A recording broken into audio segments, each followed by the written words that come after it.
It is Monday, the 23rd of October 2017. It's a Blue Monday, some say. A very good morning, Jumbo Africa. I'm Elvis Preslin. And you're having a warm welcome today on the Newsroom. This is the show. Now today, we focus on the former ANC president and liberation stalwart, Oliver Reginald Tambo, who imagined a South Africa where all South Africans could enjoy humanity, free and unencumbered by the legacy of apartheid. The centenary celebrations will be held at his home village of Nkantolo in the Eastern Cape on Friday the 27th. And that's why we're asking you this question, Ken. Absolutely. We want to find out from you, what lessons can we learn from Oliver Reginald Tambo's life? That's the question. Let's take a look at what you're telling us on the Twitter handle. This one from Tolani says, he was never corrupt, just like the current leadership. Wow. Shooting straight from the hip so early on Monday morning. Michael Carver says, a true leader and a visionary at Mooi Plus. These are some of your comments. Please keep them coming. We'll read them as we continue. But we also focus on a very disturbing story, especially here on the African continent. Now, in Nigeria, 3 female suicide bombers have killed 13 people and wounded 16 in Maiduguri. Now, this follows, remember the devastating bomb blast in Mogadishu, of course, in Somalia, where almost close to 400 people were injured and 350 killed there.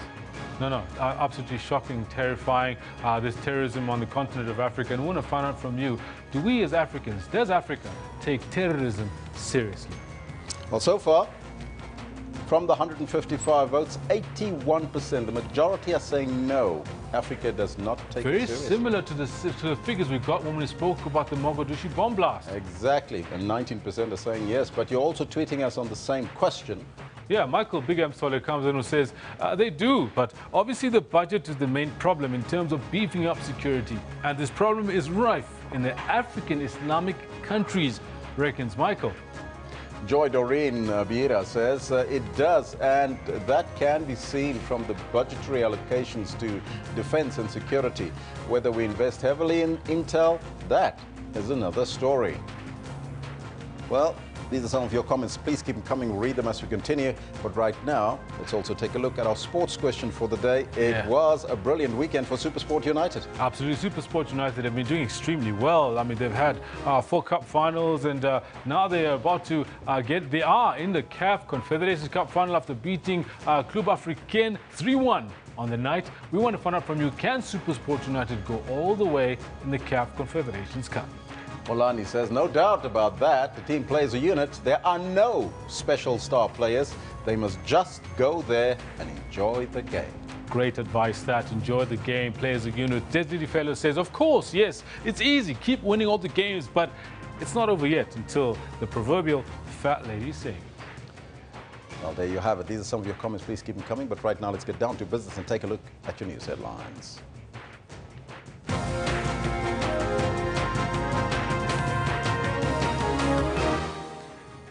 It's crunch time for the matric class of 2017 as the first exam papers are being written today. Around 800,000 grade 12s, 630,000 full-time and 160,000 part-time candidates will be writing. And the accused in the so-called coffin assault case, Willem Oosthuizen and Theo Jackson, will be sentenced in the High Court sitting in Middelburg and in Mpumalanga today. And as you heard in the introduction there, 3 female suicide bombers have killed 13 people and wounded 16 in the northeastern city of Maiduguri. Those are your headlines. Before we get to the news, let's find out from Kendall Makhamate what's happening on the sports front. It was a very busy weekend again. It was a cracker of a weekend, so much so I was really confused as to what to lead with this morning between SuperSport United as well as what the Proteas have been doing to the poor Bangladeshi. But with that said, I finally made up my mind, Elvis, and we know where we're going. We're talking about SuperSport United as our focus, as one of the top headlines for the day. Good morning to you. This is what we've got for you in the sports today. Eric Tinkler makes his second African final in 3 years. This time with SuperSport United as his side thumps Club Africain 3-1 in Rad to make it 4-2 on aggregate. Outside flag, a brace for Grobler, a goal for Brocky. Trippier's take, Minile's missed it, but Tongan stopped on the line. In second time, guess who? In the English Premier League, a hurricane-inspired Tottenham ripped through Liverpool's defence in front of a record Premier League crowd at Wembley, mopping the floor with the Reds in a resounding 4-1 victory. That's a backspasm of serious note, that. And South Africa's cricket captain Faf du Plessis gets ruled out of the rest of the series against limp Bangladesh after he retires hurt with a lower back strain in the Proteas' dominant 200-run series-seeding victory in East London. Clinical once again, polished off for Bangladesh for 169 in the end. We do, of course, have news as well about Lewis Hamilton and his win out in Austin, Texas, but more about all of that a little later in the Sports Bulletin. Do stay with Elvis, and he's got the news. Thank you, Kendall. Top story this morning. It's the start of the final exams for the class of 2017. Now, today's first paper will be unofficial languages. Now, tomorrow, more than 630,000 full-time pupils will sit for the English Paper 1. The President, Jacob Zuma, has wished matriculants well, and the Basic Education Department says everything is ready for the exams to proceed. Gauteng Education MEC Panyaza Lesufi says measures are in place to prevent any disruptions. Earlier this month, Quality Assurer Umalusi said additional measures were put in place for printing, storing and delivery of papers. The educational institution has also promised drastic measures against all learners, educators and the department officials who are implicated in acts of dishonesty. Now, earlier, SABC News spoke to Umalusi CEO, Dr. Mafu Rakometsi, about the concerns they raise over the previous matric examinations. To the departments, in the main, the major thing was the floods that we experienced in KwaZulu-Natal, and I would imagine it was also in the Western Cape, where we wrote to the heads of departments to say to them, what contingency plans have they put in place, realizing that by the time my officials visited them to check on the state of readiness, they had not been overtaken by such. Now, I'm expecting a report today indicating where the centers that have been damaged by the floods, whether they have made other alternative arrangements for the learners to write at alternative venues. That is number one. Number two, we're looking at staffing issues to say, you've got inadequate staff to run these examinations. Now, I would expect that by now, that would have been addressed. We're looking at the security cameras, that they were not fully covering the areas that they needed to cover. That also, by the start of the examinations today, must have been corrected. So there was a whole range of issues that we wanted to address with them. And the HODs have been alerted and they are acting on those areas that we had highlighted. Now, the 2017 National Senior Certificate Final Examinations officially kicks off today. However, the vast majority of candidates will start tomorrow with English home language and first and second additional languages. Thousands of learners will sit for the 2017 final examination in the next 6 weeks, to put the 12 years, it's 12 years, people, of schooling and hard work to test. Now, to talk to us about this is the Department of Basic Education State of Preparedness and the Readiness, if they are. We are joined by the National Spokesperson, Elijah Mhlanga. Very good morning to you, sir, and welcome. Morning. Thank you so much. Well, let's start off with that question. Are you ready? Yeah, we are. How ready are you? Well, very ready. We've been working at it for a long time. We started much earlier in the year to prepare for this day. And we're happy that it has arrived. And we are confident that the subjects that are going to be written today will go on smoothly, because they are small subjects, as you have already said, that is unofficial languages like Latin, modern Greek, Urdu, Gujarati, those type of languages. But of course, the big day will be tomorrow when all our candidates will be sitting for English. Can the department commit itself to this year to a faultless examination without paper leaks and that sort of thing that we've seen in previous years? You know, we always hope for that. We are optimistic that we'll have a smooth examinations because from last year's experiences, we've put in some measures to try deal with those type of challenges. We've reduced the number of days that we keep question papers at storage facilities to try, reduce the number of hours, even days that people might have with the papers at their disposal. So we hope that that will help. But we've also tried to close down some of the examination centers to try deal with those type of challenges so that we have a much better system to manage. Now, 2017 was a very challenging year. We've seen, of course, the latest floods in KZN. We've seen Vuwani erupt again this year. We've also seen sex scandals in schools. Looking at the preparation of these learners, how does all of this affect them?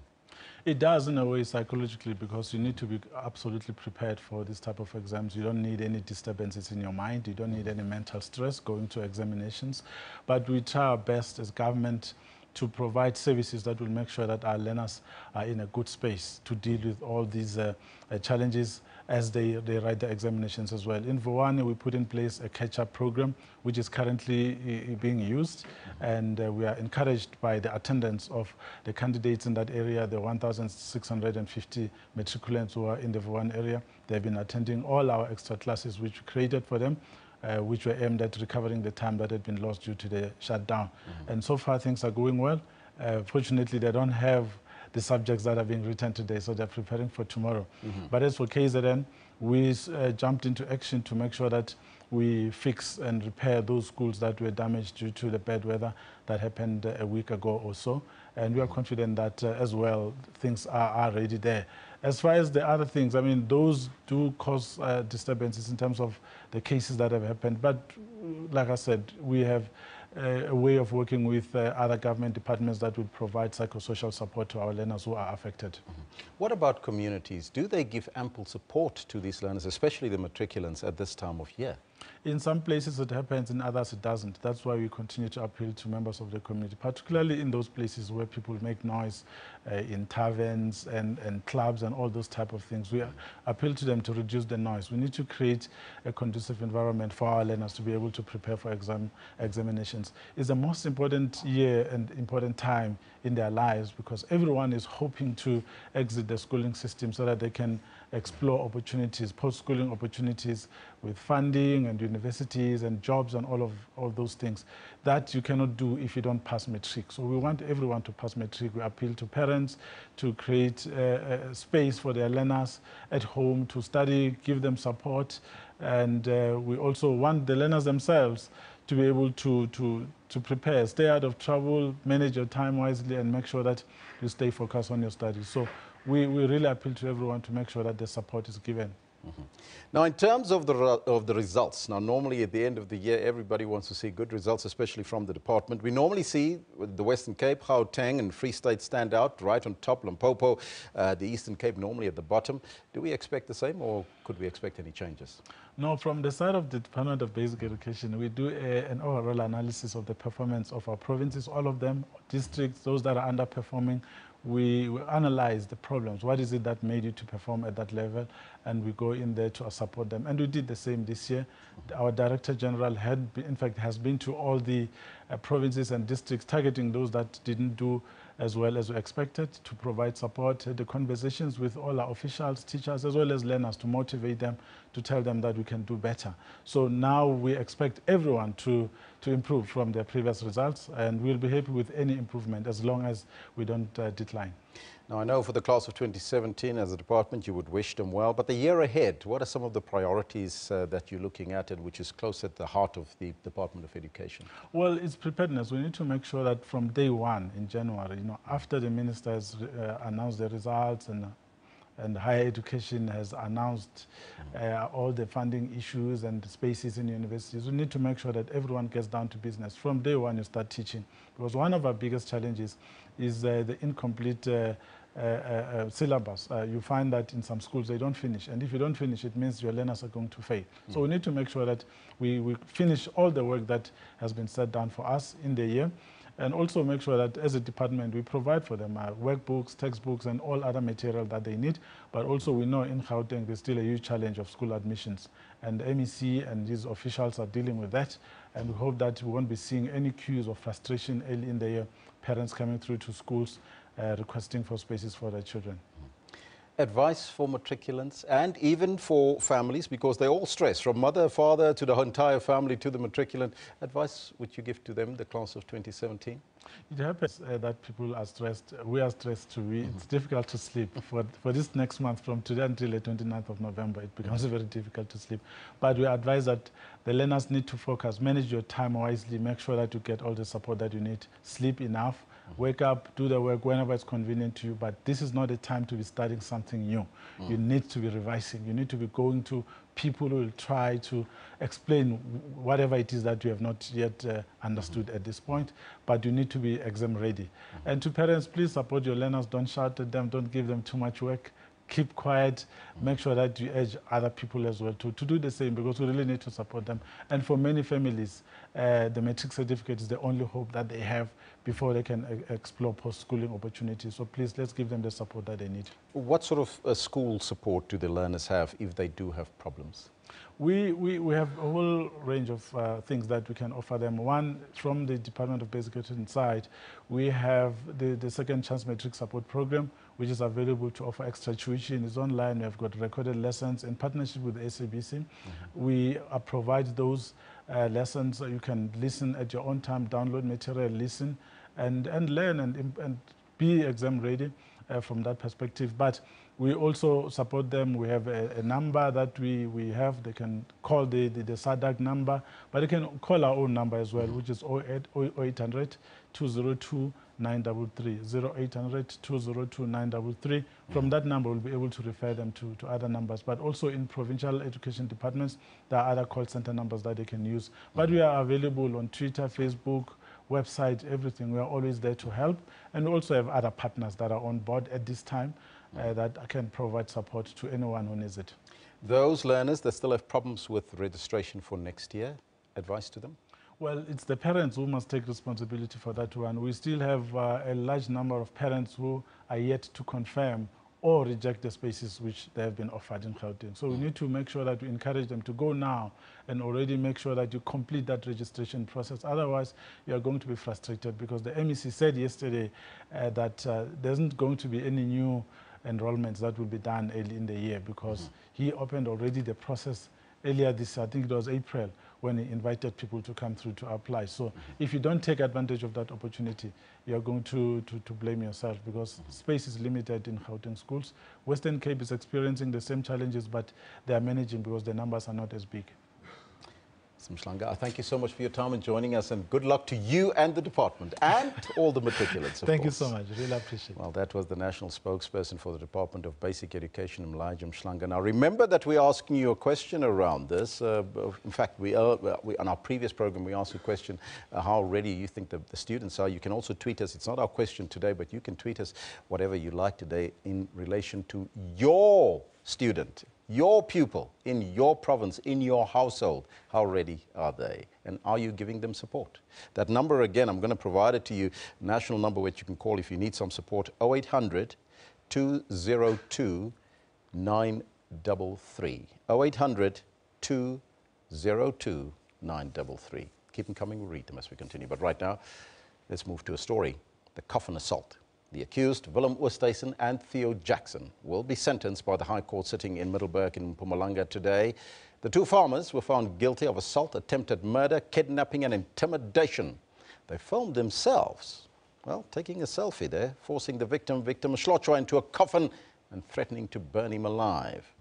Mhlotshwa hopes that the judgment against the two men who forced him into that coffin will serve as a wake-up call to all racists. He said he was feeling very good that they have been found guilty, as he always wanted justice. Now, during proceedings, the court gallery was packed to capacity with ANC, EFF and DA supporters. Mhlotshwa's mother, Lonia, said it took time to take him to doctors in order for him to get help and to get his mind back to normal. The ANC said that the accused should be sentenced to no less than 15 years.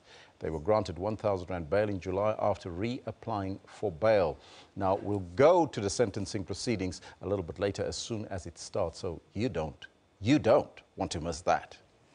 The family members of the deceased mentally ill patients are expected to continue testifying when the Life Isidemeni hearings resume this morning. It's the arbitration process here. The arbitration seeks to find redress for the 141 family members who lost their loved ones after they were moved from Isidemeni facilities to unlicensed NGOs across the province. Now, family members have already given evidence, told the hearing of how their relatives were malnourished and badly treated by the NGOs. They spoke of the shocking conditions in which they found them when they visited them. Some of the deceased barely survived a month at the overcrowded and under-resourced NGOs. Representatives of the two NGOs that also appeared at the arbitration conceded that they did not have the capacity to care for such vulnerable patients. The families now want those responsible for the deaths of their loved ones to be prosecuted. Now, a little bit later, as soon as the proceeding starts here in Johannesburg in Parktown, we'll cross there live to pick it up where we left off last week. It is one of those situations that we cannot repeat itself here in South Africa. Now, on the continent, 3 female suicide bombers have killed 13 people and wounded 16 in the northeastern city of Maiduguri. Security officials say the first bomber detonated her explosive belt in front of a small restaurant in the capital of Borno State. The 2 other bombers then followed, resulting in the injured. Police Commissioner Damian Chukwu confirmed that 3 suicide bombers suspected to be Boko Haram insurgents detonated the IEDs, the improvised explosive devices, at different locations, killing themselves and other locals. The first blast occurred at a bus station at the Muna garage at about 8:20 local time. 2 female bombers also blew themselves up at the Muna Delta, a few meters from the scene of the first explosion. And that's, of course, why we're asking you this question on our poll today. We're looking at terrorism on the African continent, and we want to look at the poll and see what the numbers suggest. And we're asking you, are we really serious here in Africa about, do we take it really seriously? There you have it. 191 votes in 81%. Still the same number of you in South Africa and the African continent are saying that we here in Africa do not take terrorism seriously. Only 19% are suggesting that we do. We'll come back to some of your comments on that a little bit later. Now, our picture of the day comes from the Miller FC. He says, because cricket, it's not just a game, it's an emotion. Salute to David Miller, 12. Respect. He carried Faf off the field when he got injured. Speedy recovery, Faf. There he carries his main man off the pitch. Our comment of the day comes from Dr. Lauren Governor, who is the WHO Goodwill Ambassador status that was awarded to President Robert Mugabe. And 4 days later, WHO rescinds the Goodwill Ambassador Award to Mugabe 2017. And of course, you heard what the Zimbabwean government had to say about that. You can keep it. Now let's take a look at what's happening in our courts. In Middelburg, the accused in the so-called coffin assault case, Willem Oosthuizen and Theo Jackson, will be sentenced by the High Court sitting in Middelburg in Mpumalanga today. The 2 white farmers, farm employees rather, were earlier found guilty on 6 of the 7 charges, including assault, attempted murder, kidnapping and intimidation. They filmed themselves forcing victim Mlotshwa into a coffin and threatening to burn him alive at a farm in Middelburg last year. Handing down judgment 2 months ago, Judge Shogopocho Mahlapela said that she noted with regret the lack of remorse showed by the 2 accused. In Cape Town, a 17-year-old boy is expected to appear before the Khayelitsha Magistrates Court today to face charges of attempted robbery, attempted murder and possession of an unlicensed firearm after an attempted cash-in-transit heist. He was allegedly part of a group of 5 men who ambushed an armored vehicle as it was collecting cash at a railway station in the area last week. The armed guards of the truck returned fire and hit the teen, wounding him in the shooting. Now in Durban, the 5 million strong Nazareth Baptist Church, 2 rival Shembe leaders, Vela and Mduduzi, returned to the courts for the 2nd time in a winner-takes-all civil trial today. The two have been embroiled in a leadership tussle since the death of the church leader Vimbeni Shembe in 2011. Umduduzi is Vimbeni's son, while Vela is the late leader's cousin. Umduduzi is appealing a Durban High Court ruling which went against him. The matter will be heard by the full bench of 3 judges in the Pietermaritzburg High Court today. We'll also follow up and bring you some updates on that story as well. Those are the stories from court, but let's throw forward. What are we looking at tomorrow, this entire week actually? Tomorrow on the show we continue to look into the life and the times of OR Tambo, Oliver Reginald Tambo. This coming Friday is his birthday, and if he was living, he would be 100 years old. We'll take a look at the celebration. So the entire week, we'll be looking at the life and times of Oliver Tambo. And of course, we're asking you that question as well, a very important one. What do you think we can learn from his life? There you have it on your screen right now.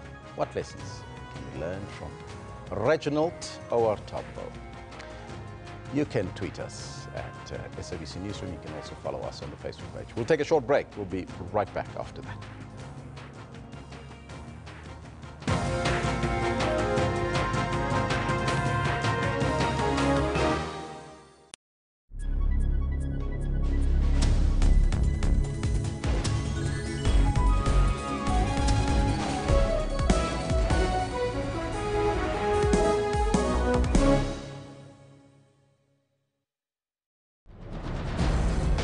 With the stories of abuse from the other 8, but they haven't been ready to pursue any angles. They've offered their support, they've offered the comfort to the 8, and it's been an amazing journey. It feels like your heart actually literally sunk in your shoes.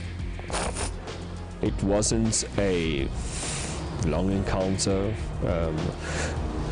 I think at the time I froze. The way the criminal justice system deals with sexual violence is problematic. And I don't know, unless there's a fundamental change in many things, the way prosecutors deal with the victim in the matter. For all investigative insights, stay tuned to Special Assignment every Saturday at 17:30.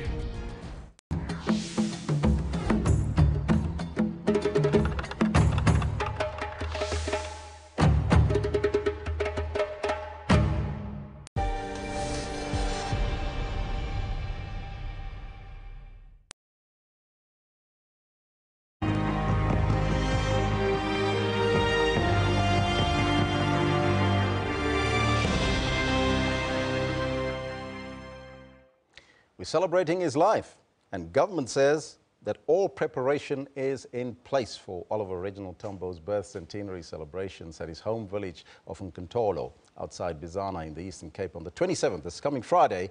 Now the celebrations are held under the theme Life and the Legacy of OR Tambo.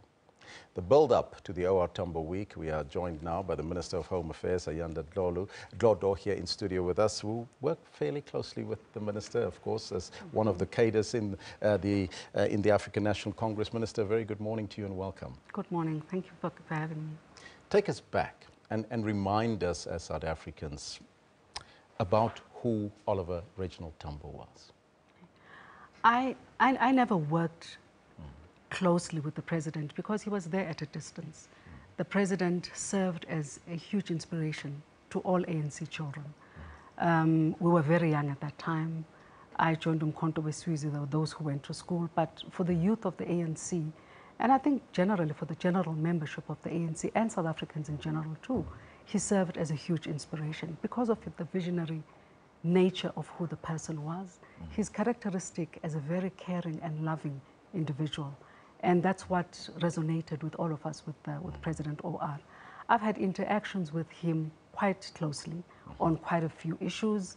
When my unit was killed in Piet Retief, I had the displeasure of having an interaction with him because he always felt the pain when MK cadres died. And he always wanted answers when MK cadres died. I had the pleasure of spending time at Maswell Hill at his home with him, with other comrades, of course, not just me on my own, with other comrades, because from time to time we would visit, we would spend time with him. And we had formed a choir as students at that time in the UK. And at that time, incidentally, I was the head of the youth section in London. Well, it was for the UK and Ireland at that time, England and Ireland at that time. So we used to spend a lot of time at his home. Our choir used to practice there from time to time. President O.R. loved music. He loved choral music. Yes, choral music. And as you would know, I mean, Africans, whether we're sad, we sing. When we're at war, we sing. When we are celebrating, we sing. And to him, music meant a lot.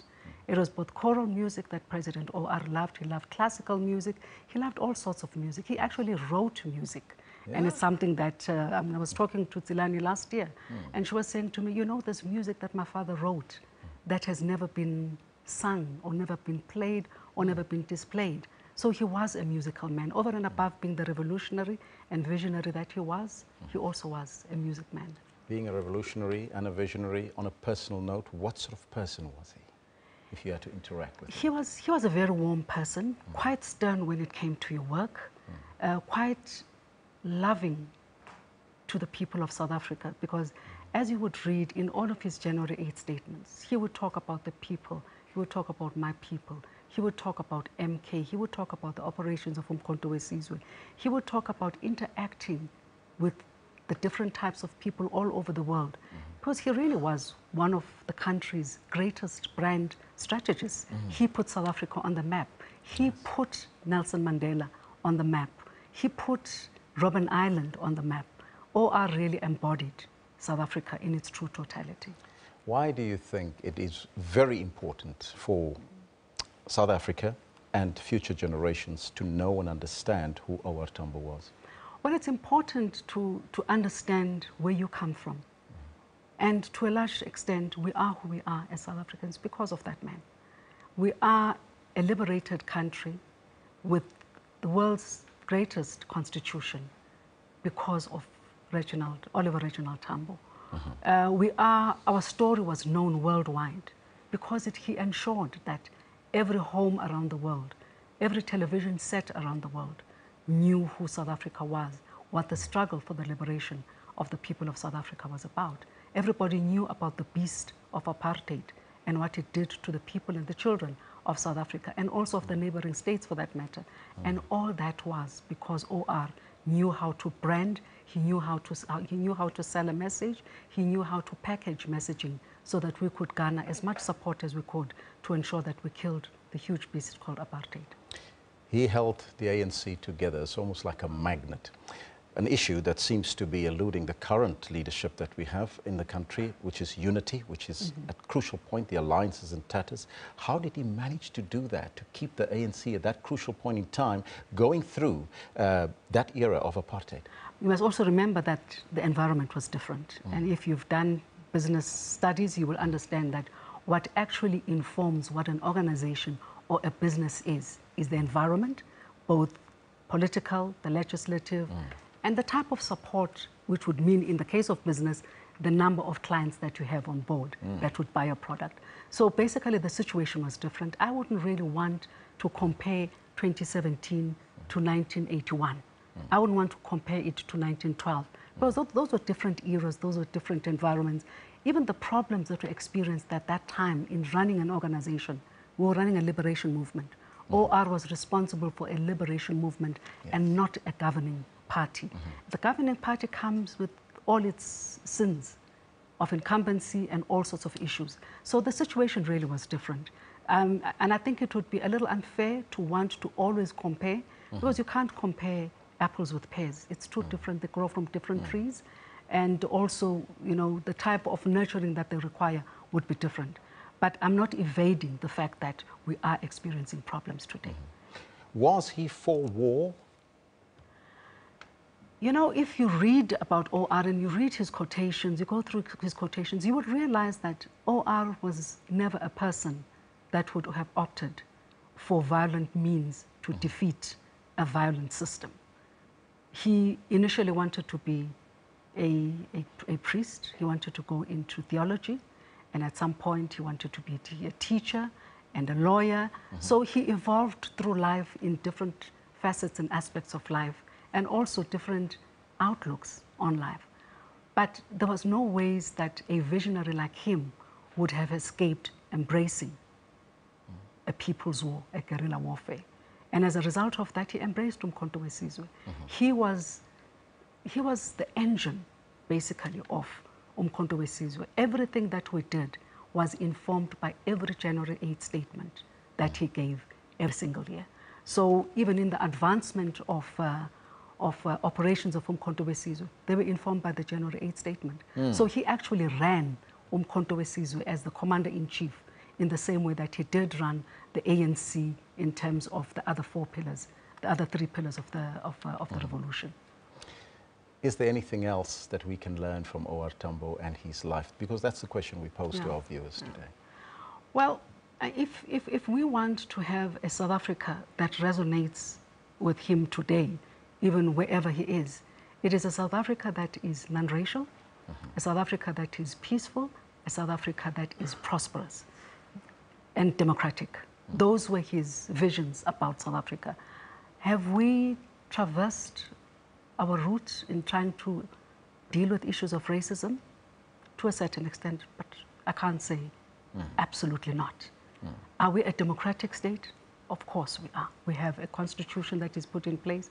We have a legal system that is put in place. We have a government, we have a parliament, we have elections every 5 years. So democratic, yes.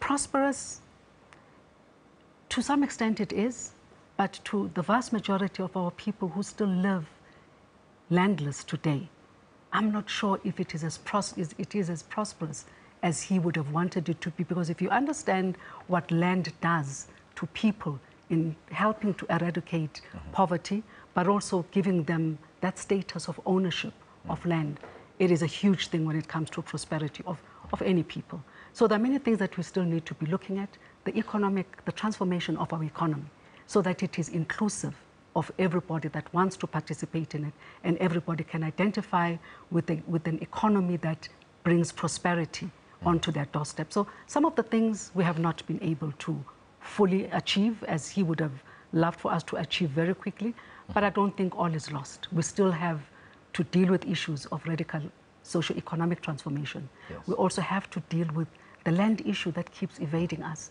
We're very quiet on the land issues. And I think the more we talk about them as South Africans, but also have clear programs in place to help people who want to acquire land, whether it is for agricultural purposes or for other business or economic purposes, there must be clear programs to help our people and ensure that they do access land. I can't agree with you more than that, Minister. But let's come back to a situation right now. We've seen yesterday, in fact, this past week, the unveiling of the OR statue at the O.R. Tambo International. The O.R. International Airport has been named after him. Yeah. Is there more that the ANC and South Africans can do to honor this man? I don't know if O.R. exists in the history books of our children in class. I don't know if every history teacher actually knows who this man was. I'm not sure whether we carry his voice, his message, his wisdom, and his vision in our television stations here at the SABC or even in our radio stations here at the SABC. In our awareness and education of our people, do we understand the magnitude of this man's contribution to the liberation of South Africa? I don't want to compare him with any other leader, but I can tell you from where I sit, he is South Africa's greatest visionary. He is one of Africa's greatest visionaries. He is one of the world's most illustrious leader. I can say this without fear of doubt, because I know that he has never disappointed South Africans. He would have lived a life that he would have been very happy about, to say, I have led my people to liberation. Now, if you were still Communications Minister, you would have made it probably possible for us to spend a little bit more time on O.R. Tambo, but now you've been moved to Home Affairs. Talk to me about that transition just briefly, and how does it relate to your new portfolio to carry out the legacy of O.R. Tambo? Well, the right to identity, the right to identification, the right to dignity with regards to your citizenship is what I'm responsible for now. I'm responsible for the population register. I'm responsible for the birth for the registration of death and birth of people. And that dignity that you get through citizenship and through identity is something that I would have to carry in his name, because that's something that he fought for. Just the other day, there was a program on, well, a news item on SABC, and they had Dr. Nkosazana Zuma as Zuma's ex-wife. They have, the SABC, in a way, stripped her of her identity, something that she had fought for so many years. You know, you can't reduce someone else to someone else's name or to someone else's shadow. She can never be Zuma's ex-wife. She should always be Dr. Nkosazana Dlamini Zuma. That's the identity that I think would be my huge responsibility in Home Affairs, to ensure that nobody is stripped of their identity. Their identity is never stolen. We should put systems in place to ensure that you are not married to me without even knowing that. So some of those, it does happen. So that identity, your choice to life, your choice to association, government must never take that away from you. Minister, I thank you so much. In conclusion, your message for South Africans about Awar Tambo, what would he say to South Africans today? Well, I don't know what he would say. You know, I think it's unfair to always put words in the mouths of people that have departed. Let's bring back his spirit through the deeds of ensuring that we give to our people as government the best that we can, but also as individuals. Be kind to others. OR was a kind man. OR helped other people. OR made you feel that you were big. Let's do that for the next person as well. Minister, thank you so much for You're joining most us. welcome. Thank you. That was the Minister of Home Affairs, Ayanda Ndlodlu, who worked, in fact, with cadres in the African National Congress with Oliver Tambo. So we'll take a short break and we'll be right back after that.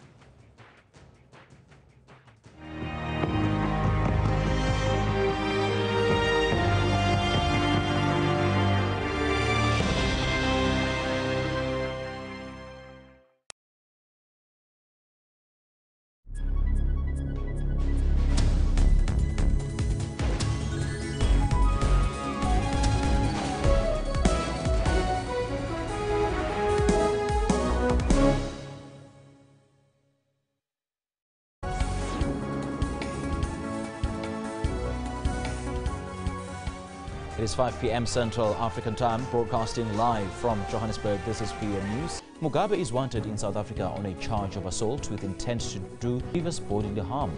Mugabe allegedly assaulted local model Gabriela Engels with an extension cord. If the minister has granted the First Lady diplomatic immunity, then it then means that she will not be prosecuted. There will now be 16 countries that form part of SADC. The Comoros was added as a member state during this summit. New Zealand rugby great Sir Colin Meads has passed away at the age of 81 following the battle with the pancreatic cancer.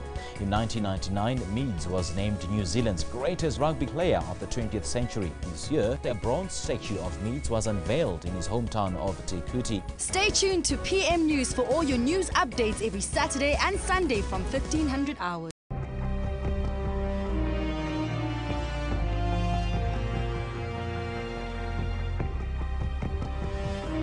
Here we are witnessing the beginning of the end of the apartheid system.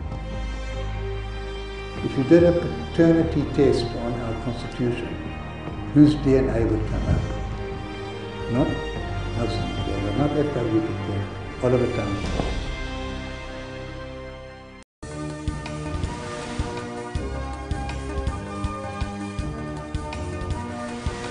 We are your eyes in all major events around the world. A wonder not seen in the United States in almost 100 years. It looks like the sky of a different world. You see the stars out during the day. You see a sunset 360 degrees all around you. Before you leave, make sure that Rob Byrne is taking you through traffic alert all around South Africa. All we can do is stick to what we do and focus on our own job and not focus on them. The Boks will also don the red jersey in this match to mark the 25th anniversary of rugby unity in South Africa. An update on all major currency to guide you. A story of women in jail told in pictures by Fatima Mir through art that will blow your mind. set the agenda for the day with Morning Live.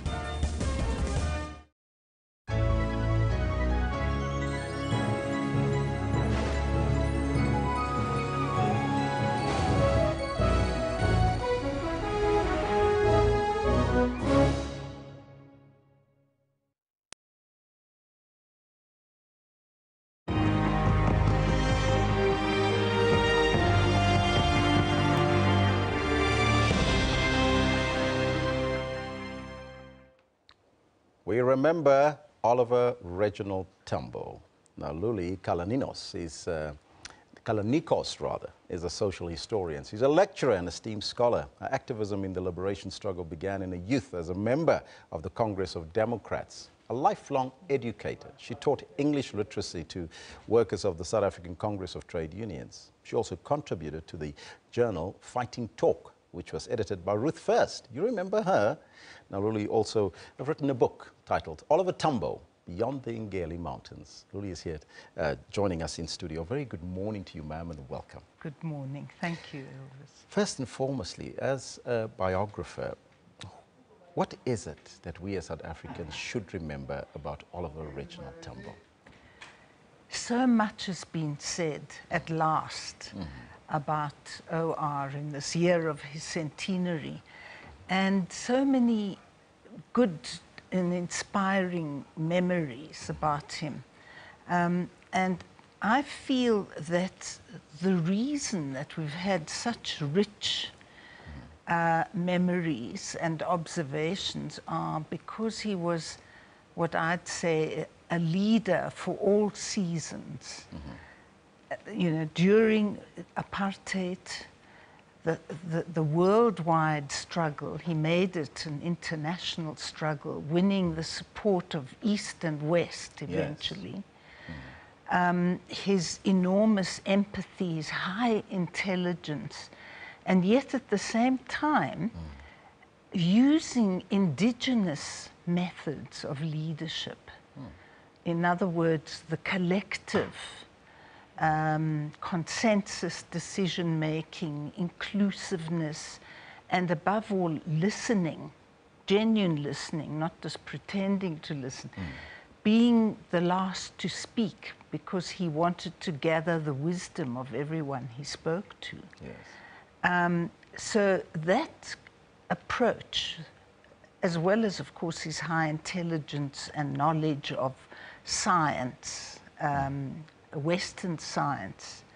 I have to just mention that he originally wanted to be a doctor, a medical doctor, and the reason was that he wanted to research indigenous knowledge, medical knowledge, and make a contribution to the West and alert the world to the knowledge of Africa. I tell you. And, so and what changed his mind? Oh, well, it was imposed on him. He applied, it was in 1938, in the 30s, when he applied to Wits Medical School. I think it was the only one at the time. And they turned him down because he was African. And they said, we can't have black people dissecting white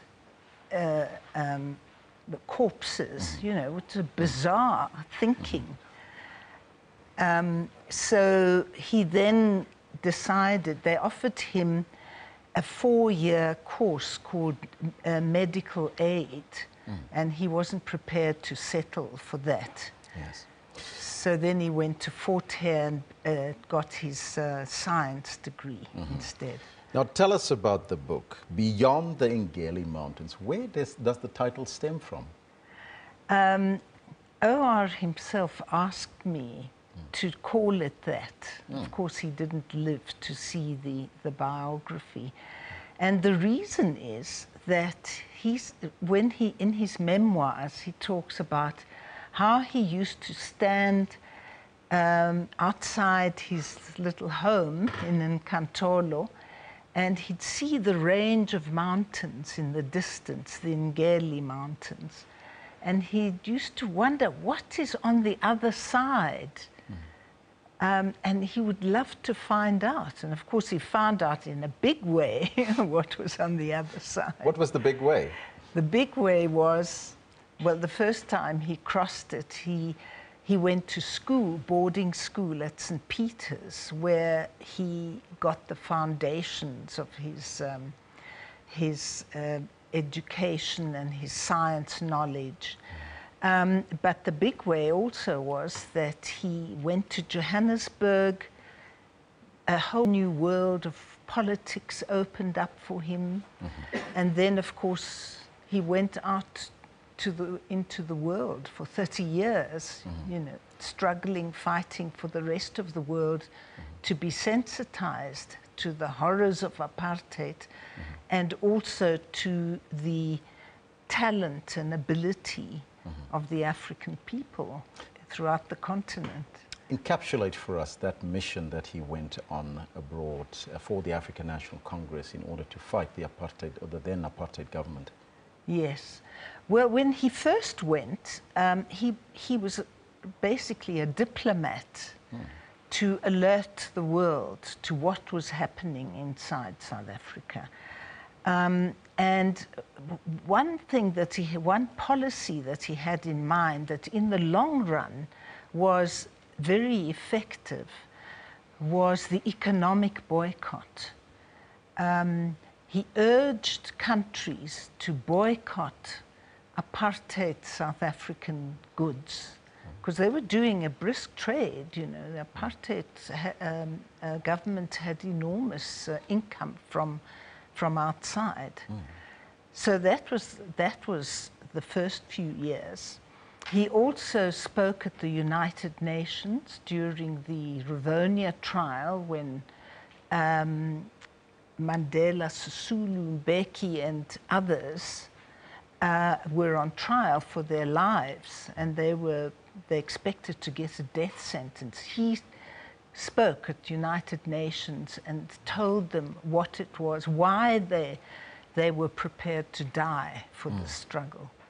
And then, of course, after that, soon after Chief Luthuli got the Nobel Peace Prize, where he made the most inspiring speech, a few days later, MK announces that it's time to fight back through armed struggle.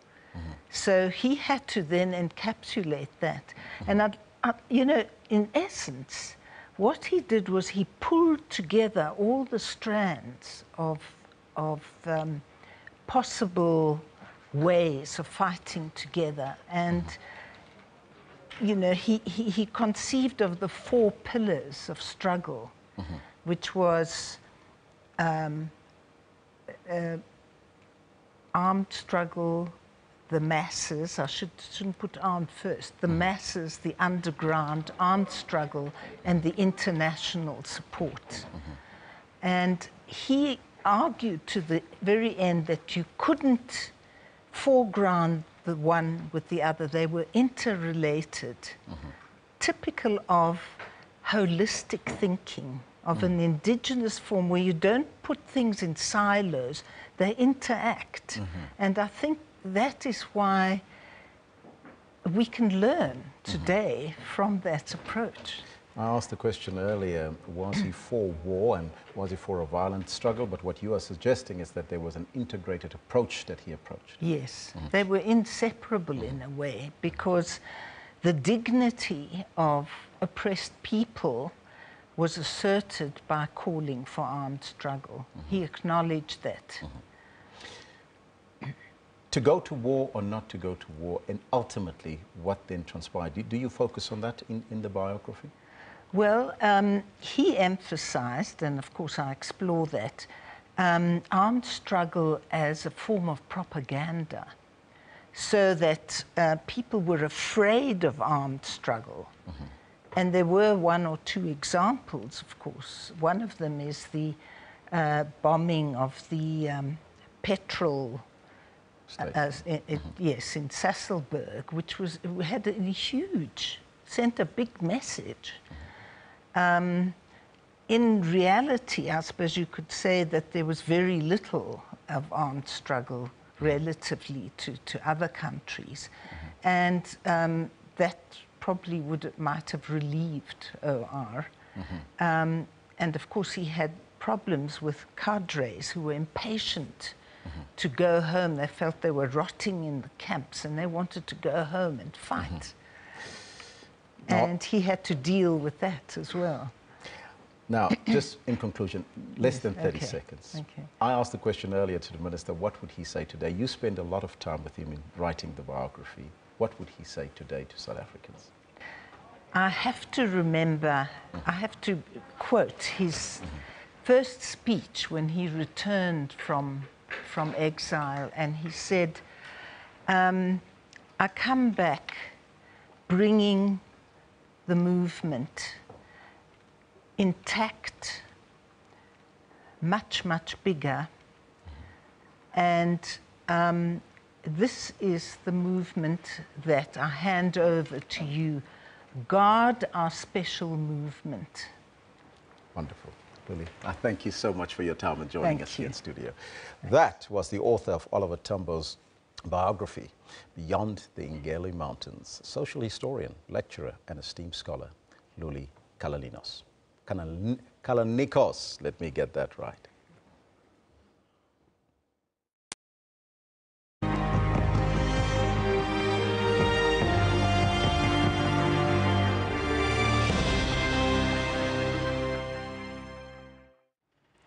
Thank you very much. Let's take a look at what's happening with the latest weather details. Starting off with the African continent, your satellite image is looking like this. We've got a bit of cloud, and it seems to have a link with the the northern parts of the continent. And you can see some moisture coming down from the north and bringing along with it some welcome rains.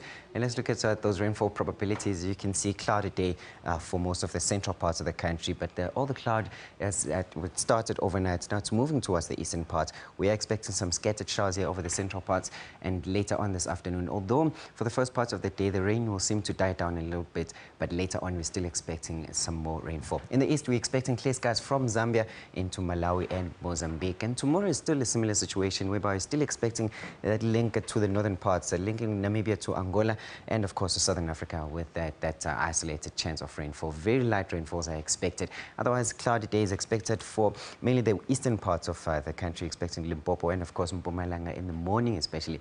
You can see those partly cloudy conditions. Otherwise, clear skies once again for Zambia, Malawi and Mozambique. But, looking at your temperatures later on, we are expecting a high of 25 if you're in Sutherland with those clear skies over the Northern Cape. While here along the coastal areas, we're seeing just partly cloudy skies with a high of 21 here in Cape Town. While most of KwaZulu-Natal stays warm for today, and we're expecting a high of 31 if you're there over the KZN province. In the northern parts, although we are seeing partly cloudy skies here over Botswana, there is a chance of rainfall as we're seeing Maun at 35 degrees. And of course, along the coastal areas of Namibia, we're still seeing some clear skies, but the temperatures are down. We're seeing a high of 24 if you're in Lüderitz. Francistown peaking at 33 today, and Zimbabwe mostly just partly cloudy day for today, highs in the 30s. Nampula is peaking at 31 with Moroni, where we're seeing partly cloudy skies, while the whole of Madagascar, we're expecting just a mostly clear day with a high of 27 in Antananarivo. Coming back towards the African continent, we're expecting those isolated showers. Just remember dropping down through the central parts of Angola in towards northern parts of Namibia. And in places like Kinshasa, we're expecting more rainfall in the Congo-Brazzaville side here, especially in the northern parts. We can expect some heavier rainfall, while along the coastal areas of Kenya, Mombasa can expect in excess of 100 to 200 millimeters of rainfall for the next 2 days. We're seeing the high day at 29 degrees. Juba is peaking at 33. Looking at the northern parts, clear skies from Mauritania towards Algeria, and of course including places like Niger and Chad, while tomorrow we're expecting just isolated showers here along the coastal areas. For today, though, I just note that there is a break there in Ghana. We're not expecting any rainfall, and some heavy rain, especially over the central parts of Cameroon, are expected with highs also in the hundreds of millimeters. Maximum temperatures in Agadez peaking at 37, and that's all I have for you today. Stay tuned to SABC News.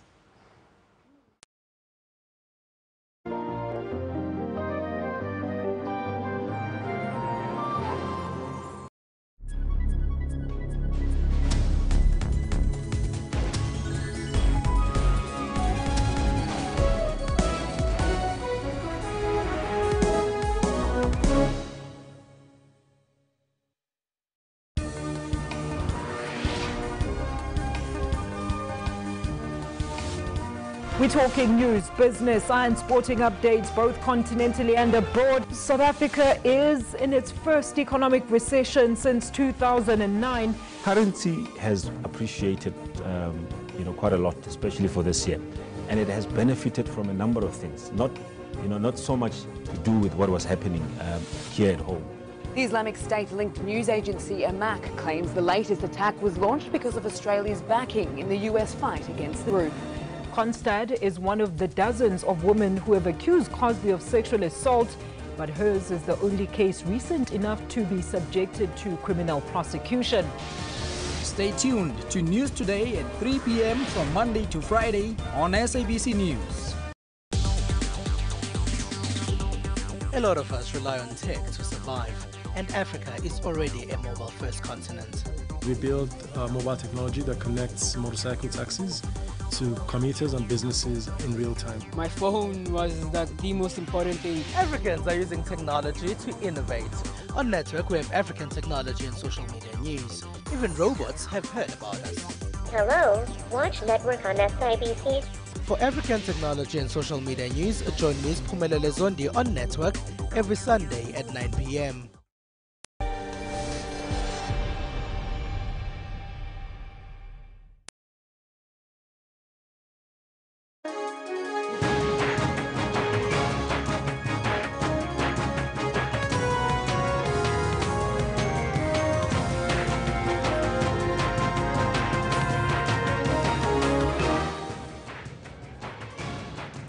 It's 10:00 hours Central Africa time on this Monday, the 23rd of October. It's second hour, Jumbo Africa. I'm Elvis Preslin.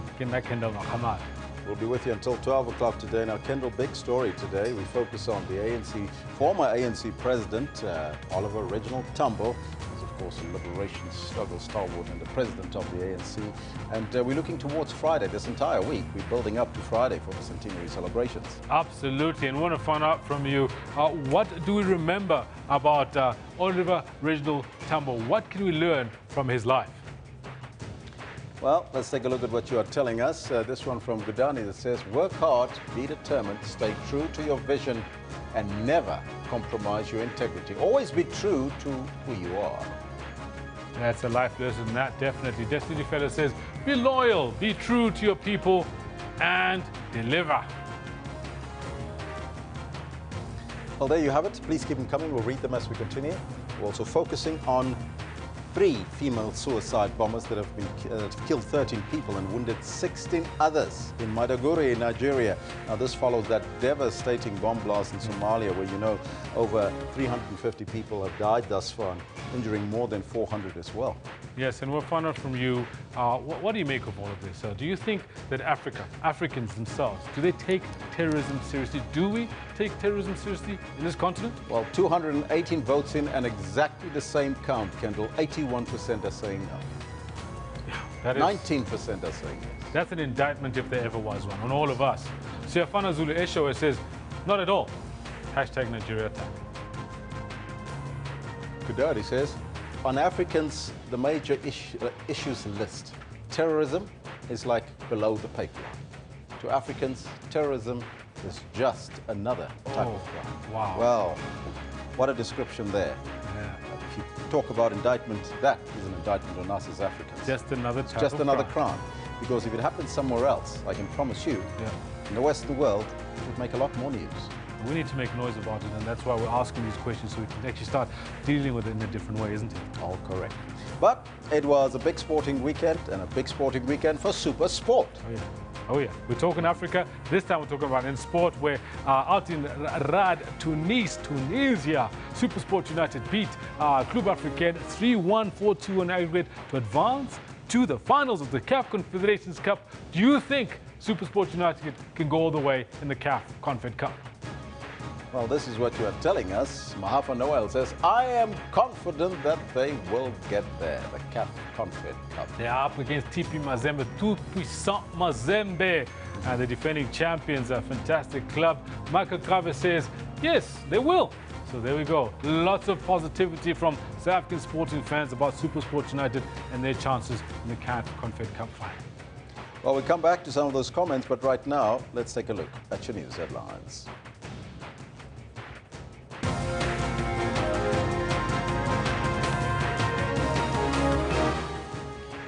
It's crunch time for the matric class of 2017 as the first papers are being written today.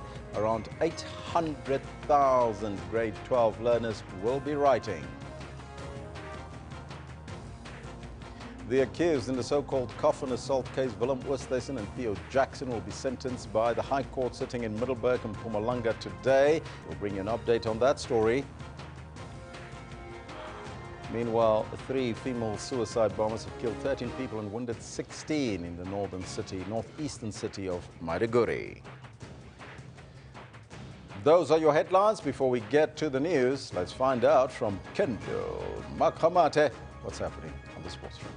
Elvis, thank you very much. A lot happening in the world of sports. Yes, we talk Africa, but we talk good things, good news this time. SuperSport United get themselves to the final of the CAF Confed Cup. That's one of our big stories for the day. Good morning to you.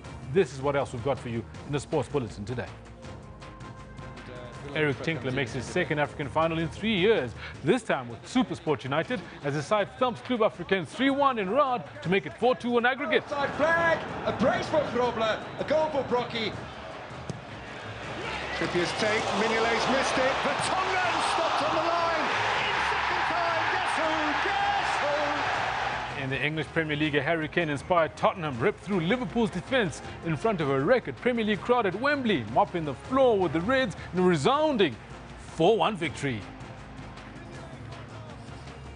That's a backspasm of serious note there.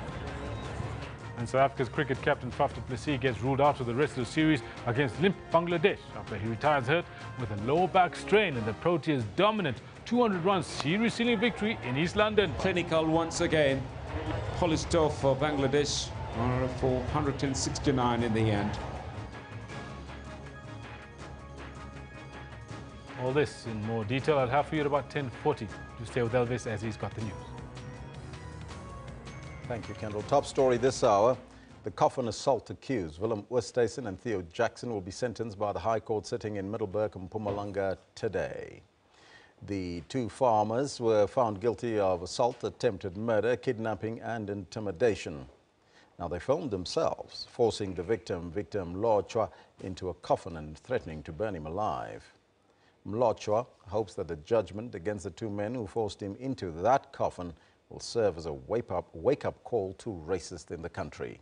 He said that he was feeling very good that they had been found guilty, as he always wanted justice. During proceedings, the court gallery was packed by capacity with the ANC, EFF and DA supporters. Mlotshwa's mother, Lonia, said it took time to take him to doctors in order to help him get his mind back to normal. The African National Congress said that the accused should be sentenced to no less than 15 years. They were granted 1,000 rand bail in July after reapplying for bail. More family members of the deceased mentally ill patients are expected to continue to testify when the Life Isidimeni hearings resume this morning. The arbitration seeks to find redress for the 141 family members who lost their loved ones after they were moved from Life Isidimeni facilities to unlicensed NGOs across the province. Family members that have already given evidence told the hearing of how their relatives were malnourished and badly treated by the NGOs. They spoke of the shocking conditions in which they found them when they visited. Some of the deceased barely survived a month at the overcrowded and under-resourced NGOs. Representatives of 2 NGOs that also appeared at the arbitration conceded that they did not have the capacity to care for such vulnerable patients. The families now want those responsible for the deaths of their loved ones to be prosecuted. Now, as soon as we have that up and running, that link will go live to Isidimeni to pick up where we started or where we ended off last week, Friday. Now, it's the start of the final exams for the matric class of 2017, and today's first paper will be unofficial languages. Tomorrow, more than 630,000 pupils will sit for the English paper 1. President Jacob Zuma has wished matriculants well, and the Basic Education Department says everything is ready for exams to proceed. Gauteng Education MEC Panyasa Lesufi says measures are in place to prevent any disruptions. Earlier this month, Quality Assurer Umalusi said that additional measures were in place for printing, storing and delivery of papers. The educational institution has also promised drastic measures against all learners, educators and department officials who are implicated in acts of dishonesty. Now, earlier, SABC News spoke to Umalusi CEO, Dr. Mafu Rakometsi, about the concerns they raised over the previous matric examinations. We wrote to the departments. In the main, the major thing was the floods that we experienced in KwaZulu-Natal, and I would imagine it was also in the Western Cape, where we wrote to the heads of departments to say to them what contingency plans have they put in place, realizing that by the time my officials visited them to check on the state of readiness, they had not been overtaken by such. Now, I'm expecting a report today indicating where the centers that have been damaged by the floods, whether they have made other alternative arrangements for the learners to write at alternative venues. That is number one. Number two, we're looking at staffing issues to say you've got inadequate staff to run these examinations. Now, I would expect that by now, that would have been addressed. We're looking at the security cameras, that they were not fully covering the areas that they needed to cover. That also, by the start of the examinations today, must have been corrected. So there was a whole range of issues that we wanted to address with them, and the HODs have been alerted and they are acting on those areas that we had highlighted.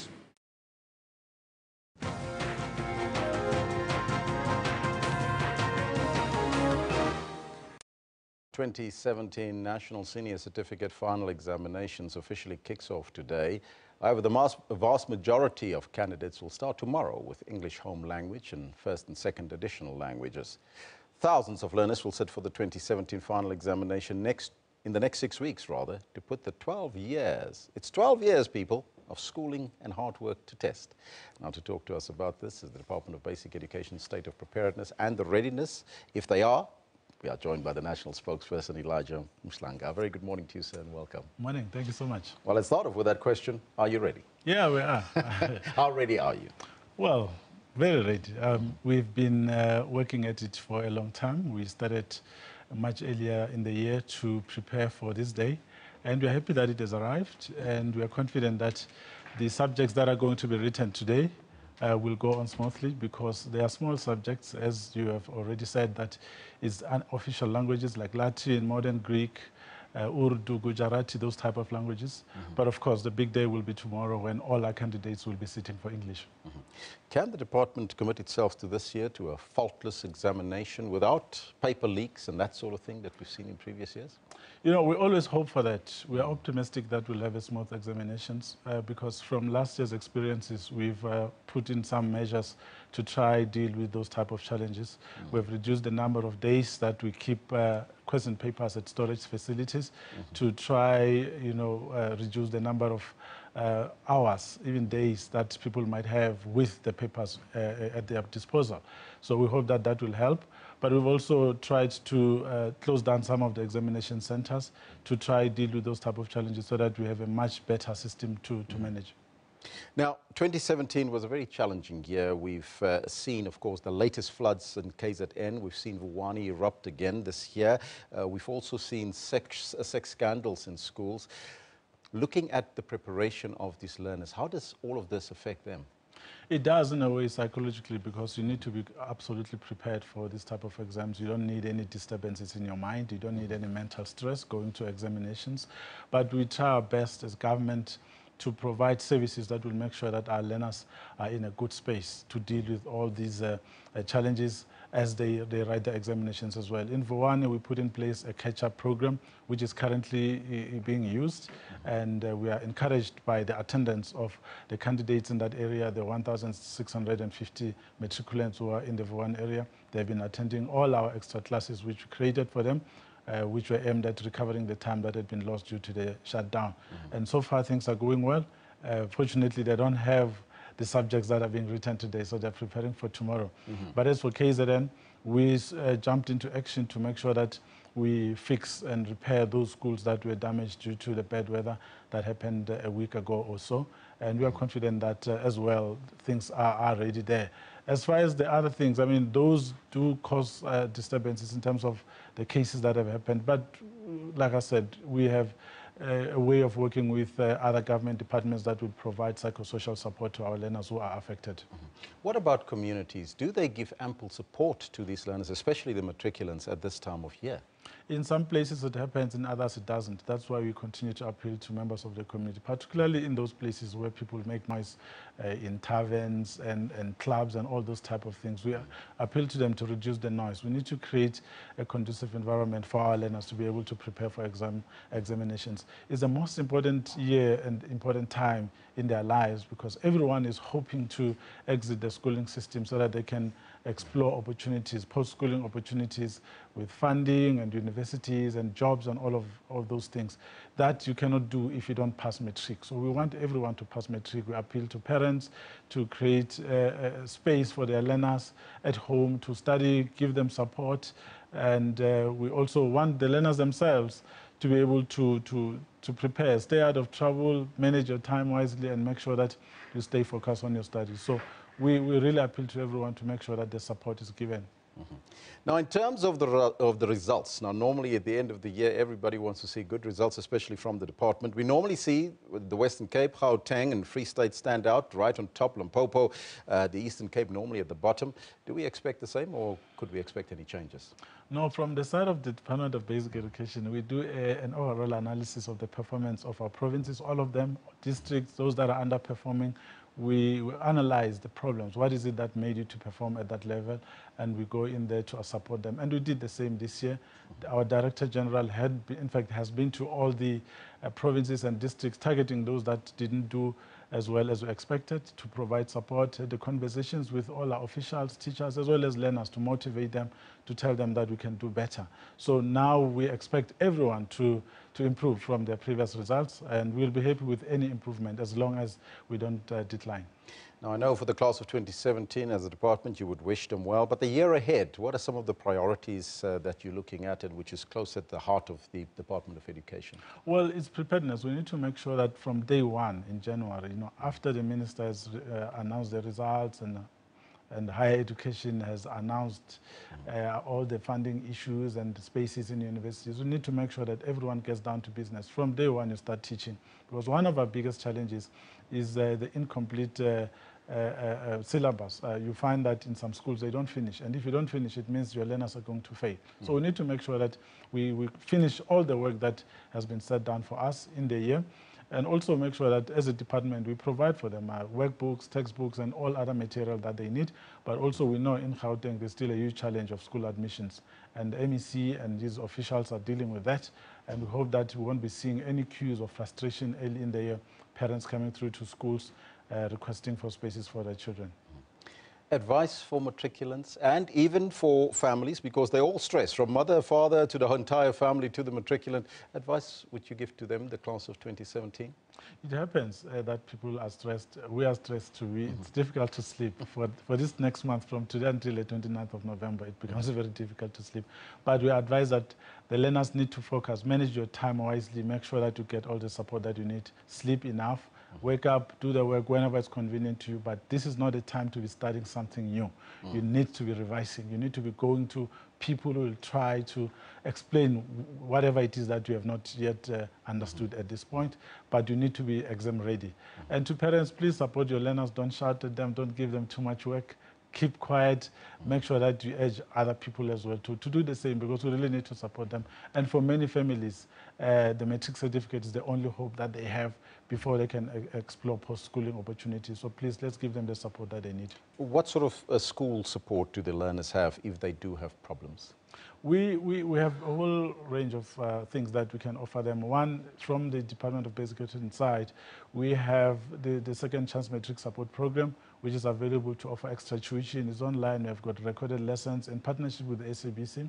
We provide those lessons so you can listen at your own time, download material, listen, and learn and be exam ready from that perspective. But we also support them. We have a number that we have. They can call the SADC number, but they can call our own number as well, which is 0800 202 933, 0800 202 933. From that number, we'll be able to refer them to other numbers. But also in provincial education departments, there are other call center numbers that they can use. But we are available on Twitter, Facebook, website, everything. We are always there to help. And we also have other partners that are on board at this time that can provide support to anyone who needs it. Those learners that still have problems with registration for next year, advice to them? Well, it's the parents who must take responsibility for that one. We still have a large number of parents who are yet to confirm or reject the spaces which they have been offered in Gauteng. So we need to make sure that we encourage them to go now and already make sure that you complete that registration process. Otherwise, you are going to be frustrated because the MEC said yesterday that there isn't going to be any new enrollments that will be done early in the year because he opened already the process earlier this, I think it was April, when he invited people to come through to apply. So if you don't take advantage of that opportunity, you're going to blame yourself because space is limited in Gauteng schools. Western Cape is experiencing the same challenges, but they are managing because the numbers are not as big. Mhlanga, thank you so much for your time and joining us, and good luck to you and the department and all the matriculates. Thank you so much. Really appreciate it. Well, that was the national spokesperson for the Department of Basic Education, Mhlanga. Now, remember that we're asking you a question around this. In fact, on our previous program, we asked a question, how ready you think the students are. You can also tweet us. It's not our question today, but you can tweet us whatever you like today in relation to your student, your pupil, in your province, in your household. How ready are they? And are you giving them support? That number, again, I'm going to provide it to you, national number which you can call if you need some support, 0800 202 933. 0800 202 933.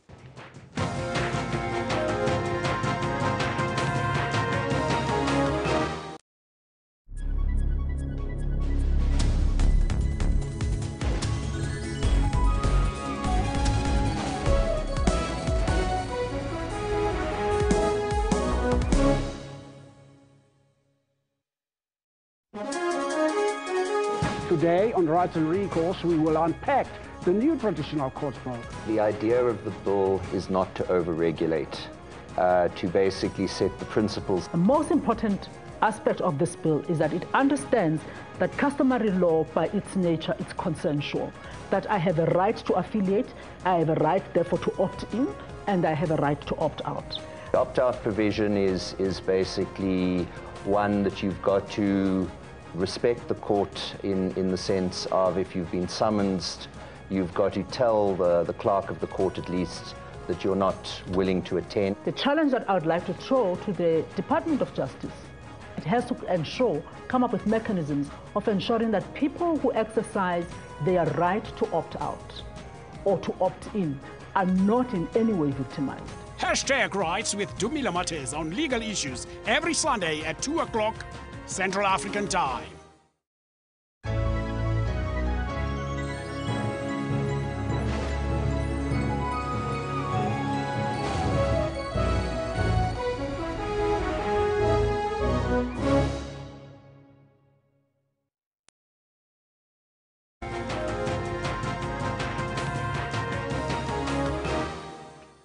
Now, we're asking you a very important question. 100 years, that's what we're celebrating, O.R. Tambo's life, and we're asking you, what lessons can we learn from O.R. Tambo, his life and his legacy? Let's take a look at what you're telling us on the Twitter handle as well as on the Facebook page. This one coming in from Siafana says he was an intelligent man. Hashtag O.R. Tambo.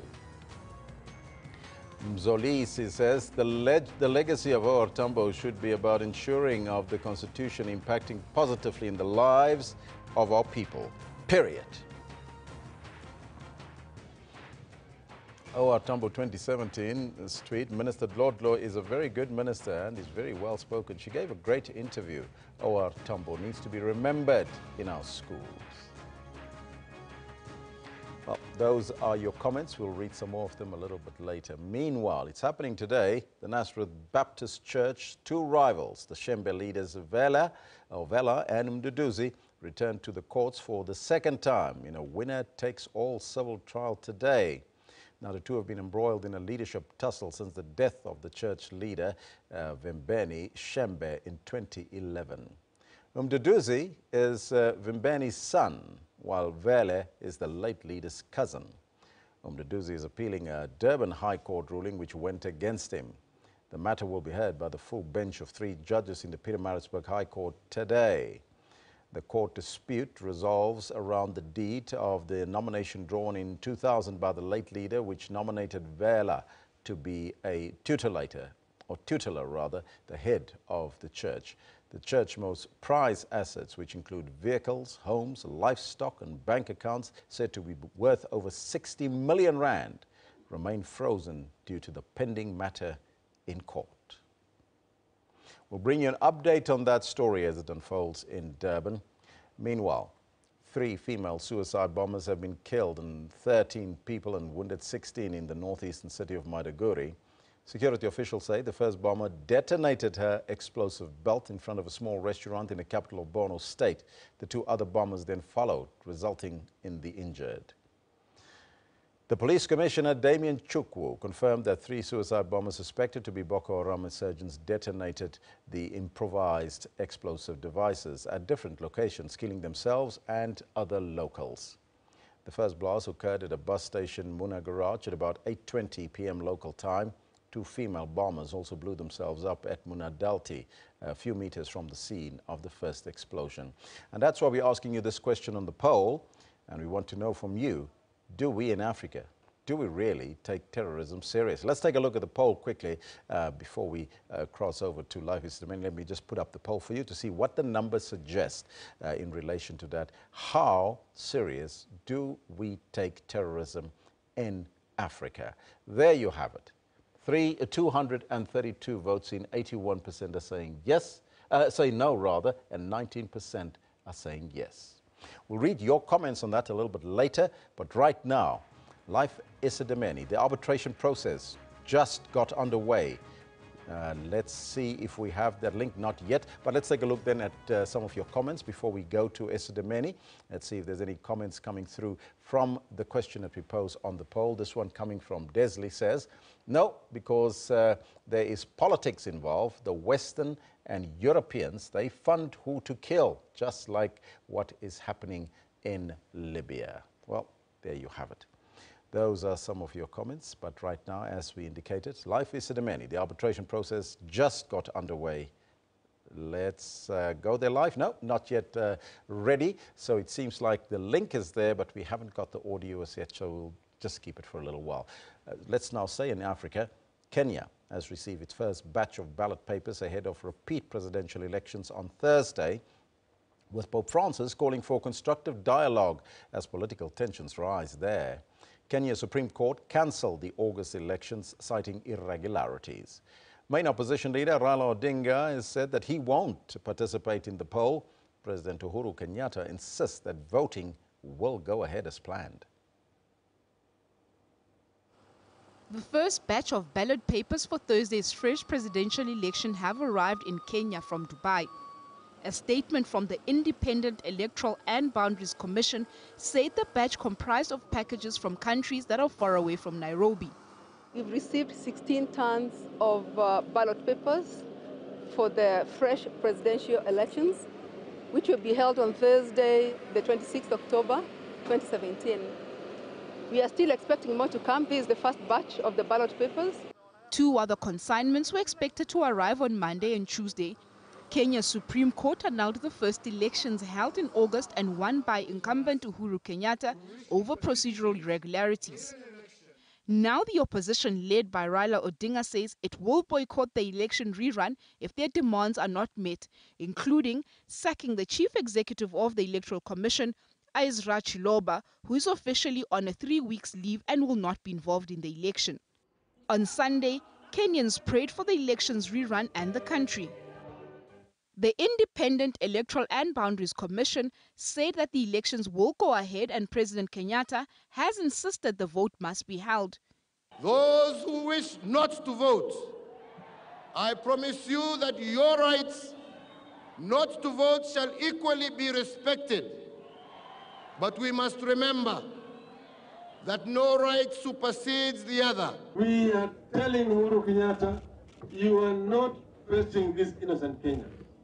If it is about the contest, you are facing Raila Amolo Odinga revoked.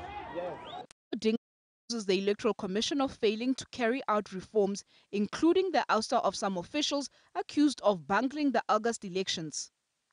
The Electoral Commission, however, said it has undertaken several reforms and changes on the ballot papers for the fresh presidential poll, which either have new or improved features as compared to the August 8 elections.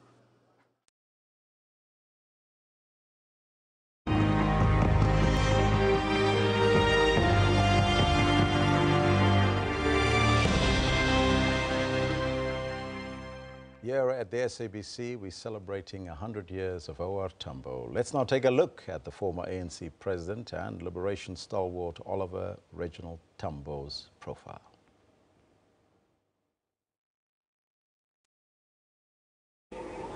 Its survival and the fact that it has become the strongest political voice in this country is due to this comrade. Nelson Mandela, adding his voice to the universal recognition of Oliver Tambo's role in keeping the ANC alive in exile and raising its international prestige and status.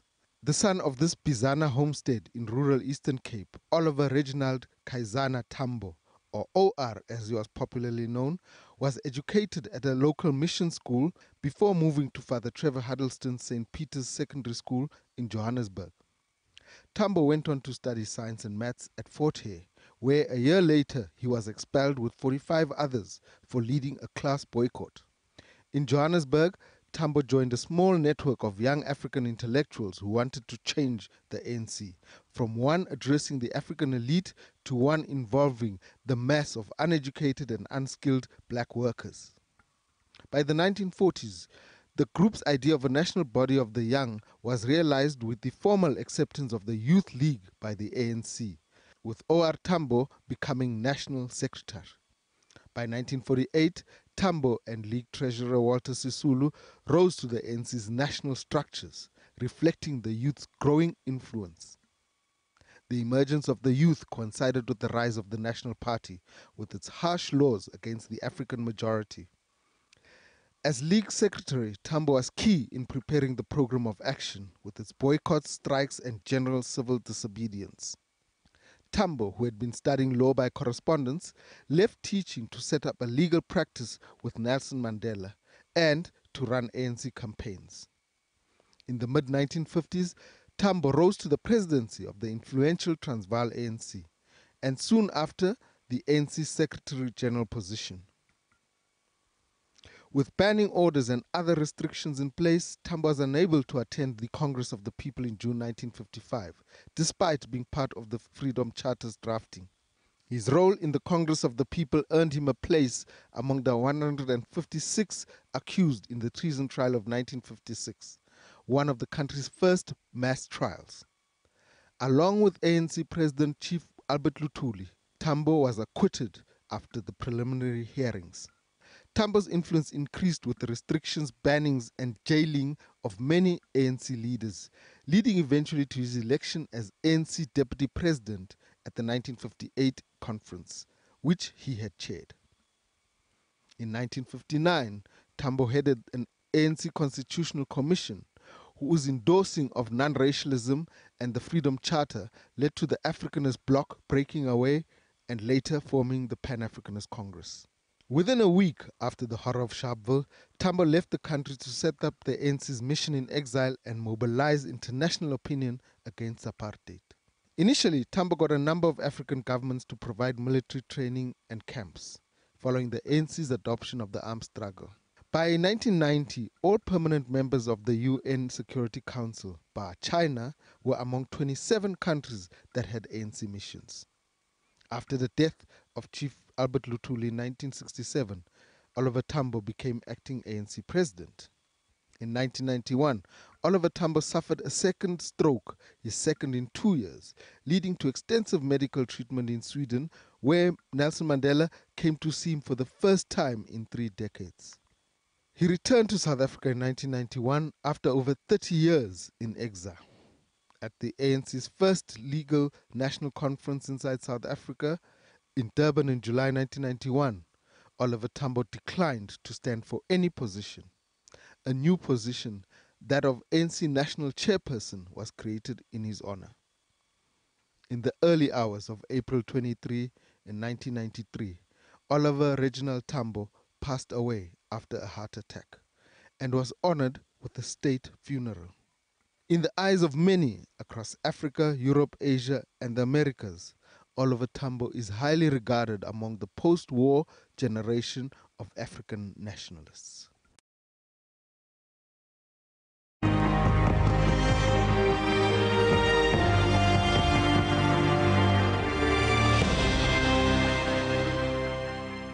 We're celebrating his life here on SABC. Let's now cross live to Life Isidimeni, the arbitration process. When was this?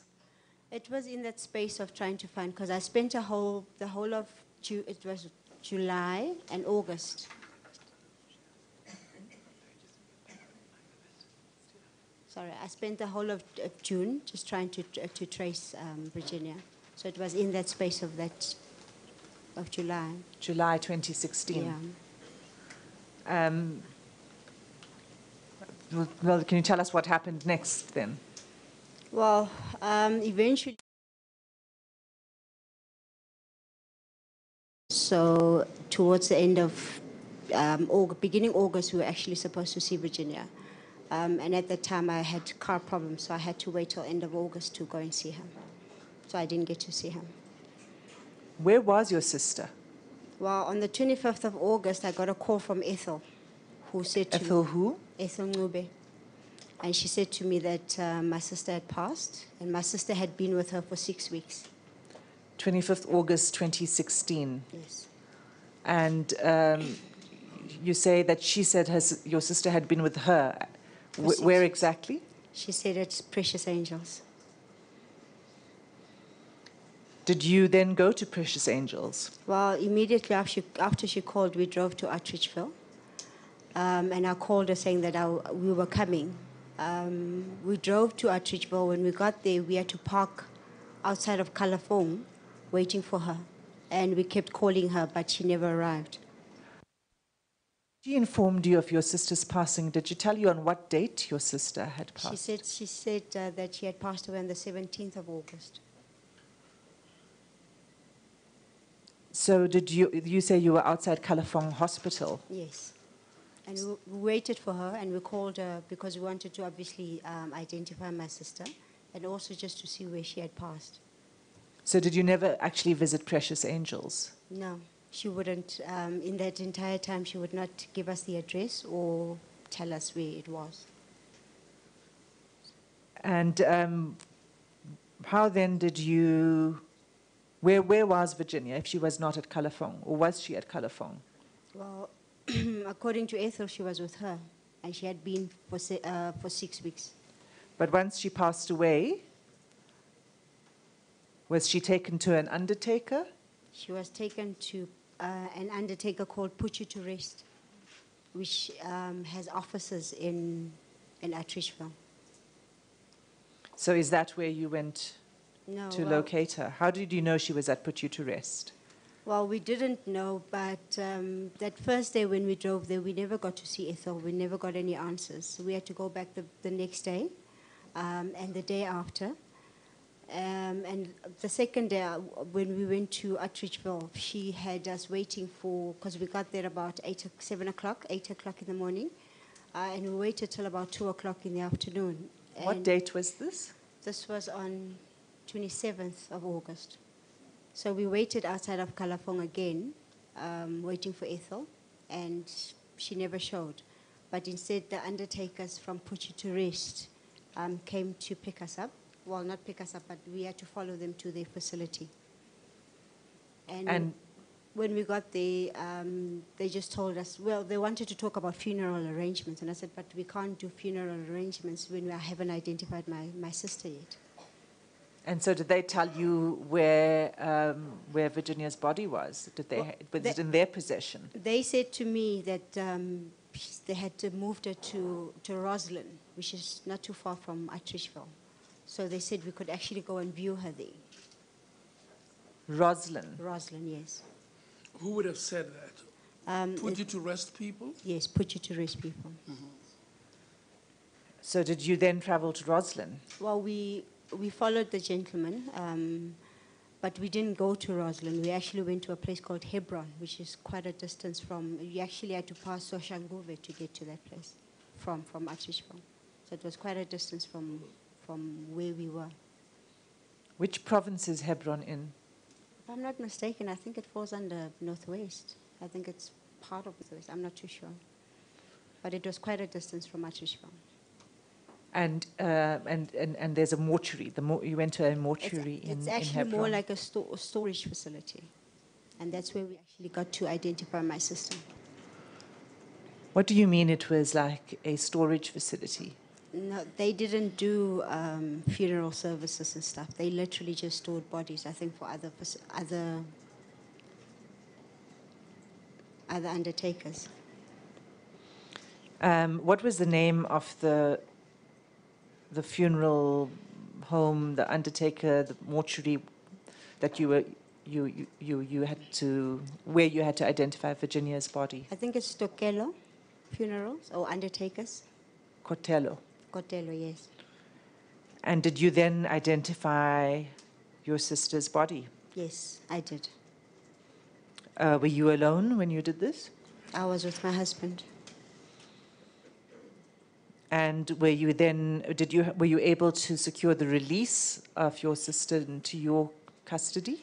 No, I actually struggled to get my sister's body. I had to eventually, because it took me about 5 days just going back and forth, I ended up having to go to the police station, and I had to open a case and ask them to assist me in terms of getting my sister's body. What was the difficulty? Well, between put you to rest, and I'm not too sure what the arrangements was with Precious Angels, but they were insisting that I do the funeral service with them. And when I said to them, I can't, they would not, in essence, release the body. And I said to them, but I have to bury my sister in Kimberley, so how can I make funeral arrangements with them? And the only way they could actually allow me to, I had to ask them for a quote and said to them, we'll discuss it at home. And yeah, that's how I got them to, just to agree to, I don't know, because they wouldn't give me anything. And also the fact that Ethel, remember, my sister didn't have a death certificate as well. So that was also the other issue. Did you have her ID? No. Virginia's ID? No, I didn't have the ID. Where was her ID? To be honest with you, I don't know. I had to, try to phone Cullinan and Dr. Manamela. I had to, and Ethel, just trying to find out where my sister's ID was. And was Dr. Manamela of assistance to you to try to locate Virginia's identity document so that you could get a death certificate? Look, the only language that Dr. Manamela knew was if you screamed at her. And that was the only way I could actually get to her. I had to scream at her to say to her, look, I can't do anything with my sister. I can't even bury her or get a post-mortem done because she's got her ID. Because everybody said they don't have their ID. So the only thing I could do was to scream and shout at the Department of Health because I felt that they were responsible for this process. There's some files next to you. Can you? Sorry, how did that help? How was a death certificate produced ultimately? Well, I had to just excuse me, and take one step backward, please. You're doing a good job, but you're right in the line of sight with the witness. Sure, thank you. Mm-hmm. Well, I had to ask the police to assist me because I had to open an inquest or open a case with the police station, and they had to then go and collect the body. The only way I could actually get the body from Puchu to rest was to go with the police. And the pathologist then had to come and collect the body while we were there with the police. So that was the only way we could actually get my sister's body. Did Puchu to rest offer to do the burial services for nothing? No. No, they wanted me to actually go through the process of paying them and they do the service. And where was the CEO of Precious Angels? She was nowhere. She was nowhere. I, in fact, spoke to her on the phone the day she called me. And then I think the next day, and then after that, it was just trying to get stuff from her or information from her. I never met her until the day she came to testify. That was literally the first time I saw her. And did anybody certify your sister's cause of death? How was that done? Well, when I spoke to Ethel, what had happened, she said to me that it was a natural death.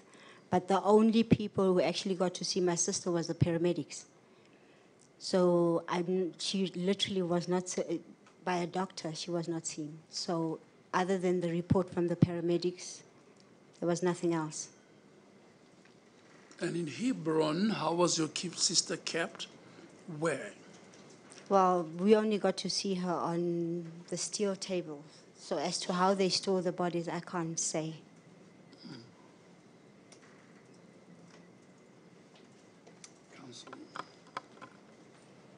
Do you recall, you said that there was a quote that Put You to Rest provided for their services. Do you recall what their costs were? To be honest with you, I didn't actually open it. You didn't open it? No, I didn't open it.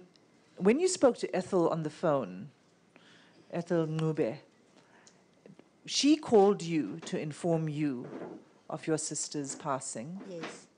So she had your contact details. Yes. Did she explain to you why she called you so many days after your sister had passed? She said she didn't have my contact details. That she had, how did she get your contact details then? She didn't explain how she got them then. If you could open file 11. Is it file 11? And turn to page 3781. Oh, sorry. Sorry, and turn to? Page 3781.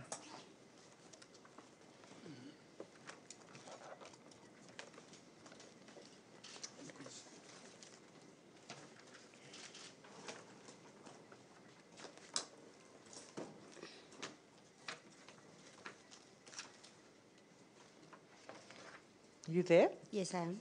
Is this your sister's death certificate? Yes, it is. And you say you were able to eventually procure a death certificate with the assistance of the police? Yes. Which police station came to your assistance? It was Atteridgeville Police Station. On the death certificate, it cites the date of death as 15 August 2016. You earlier said that Ethel told you it was she passed away on 17 August 2016. Am I correct? Yes. But in fact, it was the 15th of August. This is clear from the death certificate. It's the 15th of August because how I found the date of the 15th was on the paramedics report. I'm not too sure how they obviously determined that, but on the paramedics report it said the 15th and not the 17th. It also says on the death certificate, as cause of death, that it is under investigation, and there's a case number, an SAPS case number. Yes. Has there been a post-mortem conducted? There has been, yes. Do you have the post-mortem report? I have struggled to get the post-mortem and I've never received it. Were you informed what the findings were of the post-mortem? Never. Well, how do you know that the post-mortem was performed? Because I was Did you look at your sister and see the post-mortem scar? Yes. The middle of her chest? Yes. Because we had to identify her before the undertakers could take her from Garankuwa Hospital. We had to identify her. So before burial, you're quite certain there was a post-mortem examination? Yes. If you can turn over the page to page 3782. Well, before you leave the page, have you heard anything about the outcome of case number 648/08/2016? No, sir. No. This is more than a year ago.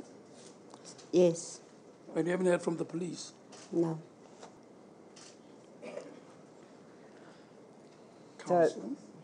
Justice Masneke, that is where I'm going now. It's 3782. There's a letter. It appears that this letter is written by yourself, Mrs. Nxumalo? Yes. To the police? Yes. And the subject matter of the letter is report of death of Virginia Gwen Makpela in terms of the Inquest Act 58 of 1959. What made you write this letter to the police? Well, because of the difficulty that I had. I mean, from the day I found out that she passed away till the day we fetched her with the police, I struggled. I struggled to get any answers from Ethel. And I think for me, the manner in which she acted kind of worried me, because if according to her, my sister died of natural causes, why was she being so? Because she was hiding. She wouldn't meet, she wouldn't discuss, she didn't offer any answers to us. And for me, that just said to me something was wrong. And obviously, we needed to find out what caused my sister's death, because clearly it was not as natural as she said it was. Well, let's get there. This letter was written on the 27th of August, 2016. Yes.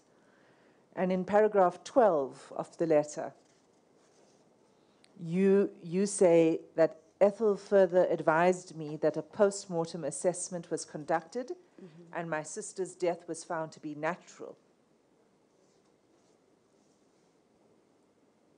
Yeah. So when did she inform you that the post-mortem had taken place? She told me on the phone the day when I drove to Kalafong. When we were on the phone talking to her, and she told me that she had done a post-mortem and that the death was natural. But when I got to put you to rest, the ladies there said to me she doesn't have any information on Virginia, and she doesn't have a death certificate, and nothing had been done for Virginia. There had been no post-mortem conducted. Yeah. That was the first time in which you identified Virginia's body. Yeah. And there were no scars from a post-mortem, an autopsy. No. At that point in time. At that point, no. Did you get a response to this letter from the police after 27 August? Well, I had to literally go there every day to try and push them to do something. And did they? Well, the day when we went to go and fetch her was basically me going there, because I went there with my husband, my uncle, my cousin, to basically get them to do something. And it's only then that they actually drove with us to go and get my sister's body. And that was to get her body from the Cotello funeral home? Yes. If you turn over the page to page 3785, there's another letter from you, is that correct? Yes. And it's dated 7 September 2016. Yes. And it's addressed to Warrant Officer Mokari. Yes. And it says, request for referral for inquest into deaths of residents at Precious Angels Home. Yes. So the first letter that we've just looked at was a request for an inquest into the death of your sister. Yes.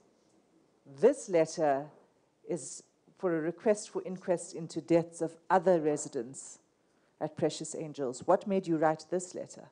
The day when we went to fetch my sister with the police, as we were sitting and waiting for the pathologist to come through, the lady who owns Mrs. Cotello basically said that I was lucky that my sister had not been there for too long. And we asked her, what does she mean? And she said to me, no, there were 8 other bodies in their facility that also came from Precious Angels. And at that time, we were sitting with the warrant officers, but they didn't seem to react to what she had said. If you look at paragraph 3 of your letter, it says, on arrival at the funeral home, Mrs. Cotello, the owner of the funeral home, advised us that there were 6 other bodies from Precious Angels. Was it 6 or 8? It was actually 8 with my sister, and apparently there was a body that was cremated. So 8 in total, 6 plus your sister 7 and plus plus the cremated body, yes. So can you explain further? She informed you that there were other bodies. Yes. And that just freaked me out. It freaked me out because it meant that this thing was a lot bigger than what I had thought. So you identify, we turn over the page to 3786. Yes. Well, basically what I did, when I saw that the police were not reacting to this, I phoned Section 27, and I told them what I had just heard. And I said to them, we need to do something about this. We need to, and also I didn't want to cause panic. So I asked Section 27 as to what to do. And they actually said that they were going to send an investigator that very time while we were there. And as we left, the investigator came in and basically spoke to her and was able to get the names of the bodies that were there. Was it a police officer who arrived to investigate? No. It was someone from Section 27, somebody that they work with. So the names in paragraph 7, are those the names of the other bodies that were at Cotello Funeral Home? Yes. How did you come to know of the names of the bodies? It's the investigator from Section 27 that actually was able to get the names. In your letter, you say that it appears in paragraph 10, the deaths appear to be connected to each other. Yes. And you request that the matter be referred for a joint inquest. Yes, because I just thought if they coming from Precious Angels and they had been there for 2 months, surely there must be some link to my sisters. And did you receive a response from the police to this letter? Well, Captain from Atteridgeville said to me that he will speak to his superiors about it. And then he later called and said to me, no, his superior said that the MEC must request this inquest. The MEC of health, Qedani Mahlang. And I said to him, but how can the MEC request this where she is the cause of this? And he didn't have an answer for me. Did anybody approach the MEC to ask her? I don't think anybody did. But did the captain ever write formally in response to this letter? No, never did. In response to the letter before this, did they respond formally? No, they never did. To neither of your letters, did you get a written response from the SAPS? No, I never did. Do you know whether postmortems were conducted on the name in relation to the names listed in paragraph 7 of your letter? To be honest with you, I don't know.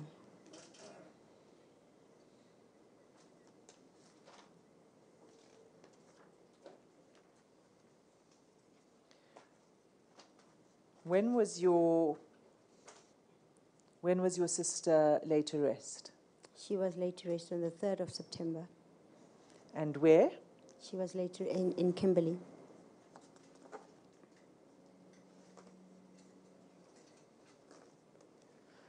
And you say that your sister had a daughter? Yes, Shanice Makapel. Were you ever able to establish how Virginia passed away? No. What happened immediately preceding her death, for example? I don't know anything from the time she left life.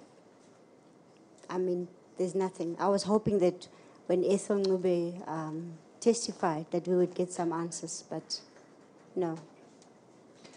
You say that the last time you saw your sister was in June 2016. Sorry, May 2016. Yeah. And what was her condition then when you visited her? My sister was, you know, when she was moved to life, she was forgetful. She didn't recognize us, and she didn't, wasn't able to you know, she couldn't pronounce words or say anything. But the last time we saw her, she was able to laugh. She was actually very happy, and she even remembered old jokes we had, you know, that we used to, I suppose, tell each other. She was very, very joyful, and she, you know, she was gaining weight. She was looking really healthy, and we actually were very happy when we saw her the last time. So. And has anybody from the department, from the Gauteng Department of Health, contacted you since Virginia passed away?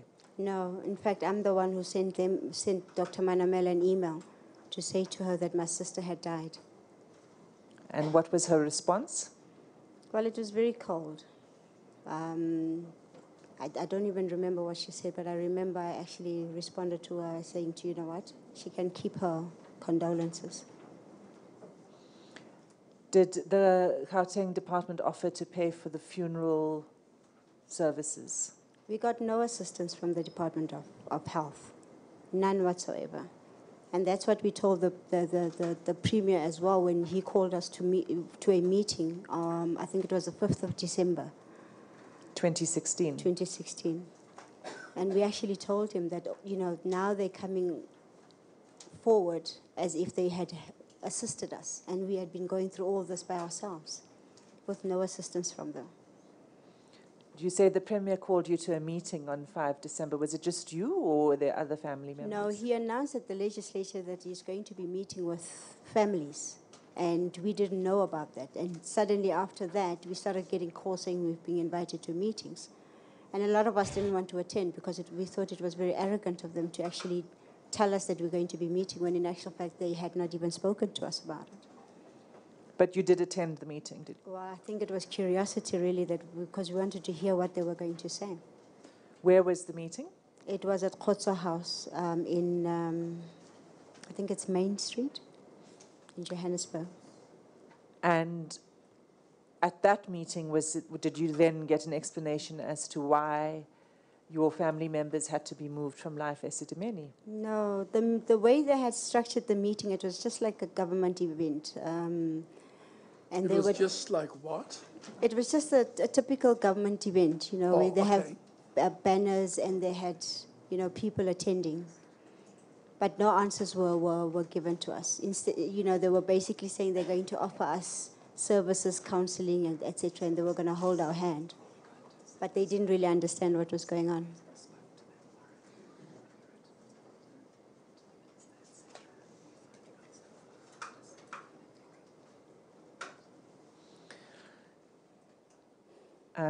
Sorry, I was distracted for a moment.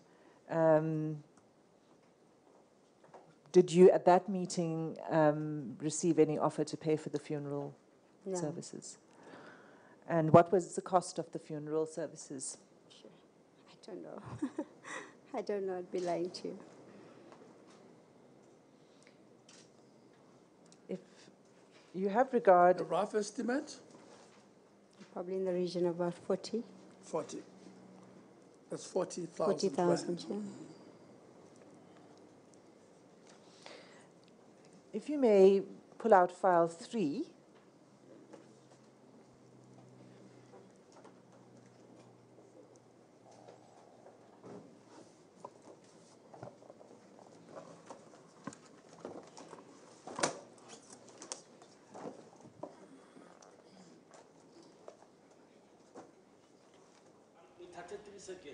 That is the Life esidimeni arbitration process underway here in Parktown, Johannesburg.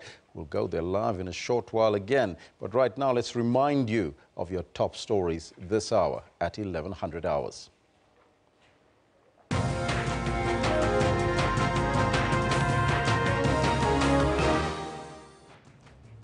It's crunch time for the matric class of 2017 as the first papers are being written today. Around 800,000 grade 12, 630,000 full-time and 160,000 part-time candidates will participate. And the accused in the so-called coffin assault case, Willem Oosthuizen and Theo Jackson, will be sentenced by the High Court sitting in Middelburg and Mpumalanga today. And 3 female suicide bombers have killed 13 people and wounded 16 in the northeastern city of Maiduguri in Nigeria. Those are all your headlines, but let's now go live back to Life Isidimeni, the arbitration process in session. Yes, I've got it. This is a letter, again from Section 27, dated 20 September 2016, 4 days after the first letter. Mm-hmm. And in paragraph 3, it says, since October 2015, all of our clients have been involved in efforts to ensure the protection of rights of mental health care users. And it's quite a long letter, again, urging a response, requesting a response. The letter is addressed this time to the Minister of Police, the Deputy Minister of Police, the National Commissioner of Police, the Gauteng Provincial Commissioner of Police, the Brigadier stationed at Attridgeville, and Captain Mwanza, also stationed at Attridgeville Police Station. Are you aware of any response from any of these ministers and deputy ministers and police officers and commissioners? No response, no.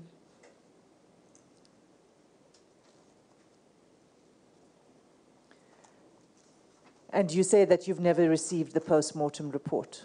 No. I am aware that the post-mortem reports have been requested by your attorneys. And not only in relation to Virginia's post-mortem, but others. And those are still outstanding. Did you tell the Premier about all these efforts when you met in December? Did you say to him, we've written to Commissioner of Police, to the Minister of Police, and who else in Attridgeville, the Brigadier and the Captain and the, in all their flurry, and you have had nothing? In that meeting, we actually told him exactly what had been going on. Because it wasn't just me that stood up, all the families that were there stood up and told of their ordeal. And your letter speaks about these deaths at Precious Angel, and all the requests about post-mortems and investigation. Yes. Subsequent 2 letters do the same, and nothing came back. What did the Premier say? Well, he really didn't have any answers. But then, yeah. But you still had to hold hands and sing. No, we actually didn't. Hymns and things? No, I don't. That day, I think Premier realized the extent of the pain because we didn't spare our feelings in that meeting. I think for the first time, he actually understood for the first time, wow, that we got to tell him just how bad it was. And how many of you were there representing families? I think there was about 20 of us that were there, if I'm not mistaken.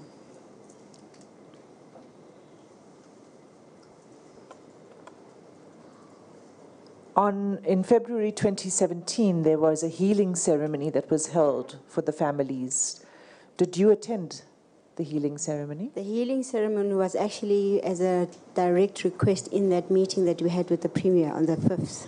So I requested, because I actually said to them that they need to understand, they need to bring the officials responsible to come and sit and listen to what had happened or what was going on.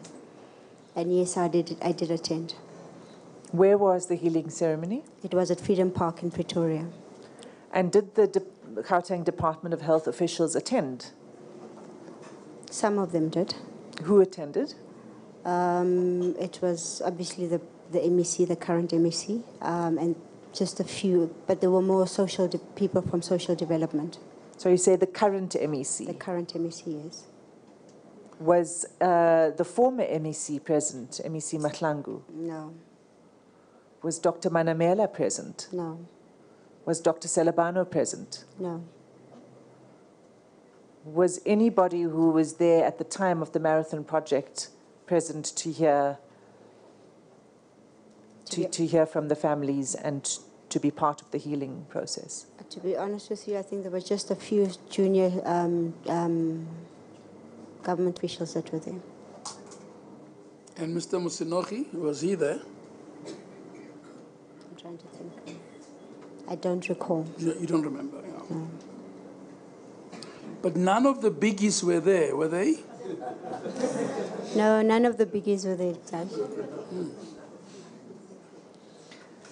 And the Minister of Health, was he there? Yes, he was there. Minister of Health was there? Yes. And was the Premier there? Yes, the Premier was there. And what was your experience of the healing ceremony? It was traumatizing. It was traumatizing because the stories that the families told of what they had gone through. With, just one trying to find their loved ones, the condition in which they found them, how they had to struggle to just get the bodies released. So it was just so many more of my kind of story in grave detail. So it was very traumatizing. And what was the response from the officials who were present to the stories of the families? I think a lot of people were shocked. I think very much the same way as the Premier was shocked from the 5th of December. I think everybody who was in that healing session was shocked just how bad it was. Was there a pastor or a master of ceremonies presiding? They had what they call the interdenomination. So you had a couple of other churches that were there. Yeah, the master of ceremony was what's her name? Lillian Dube, yes. And what was her response? She was traumatized. She actually, she said, had she known, she doesn't think she would have actually been there. Sorry, excuse my ignorance. Who's Lillian Dube? I don't know how to explain who she is. She's an actor. Yes, she's an actor. An actress. An actress? Yes. But she's also an ambassador for cancer, breast cancer. Yes. Oh, I see her, yeah.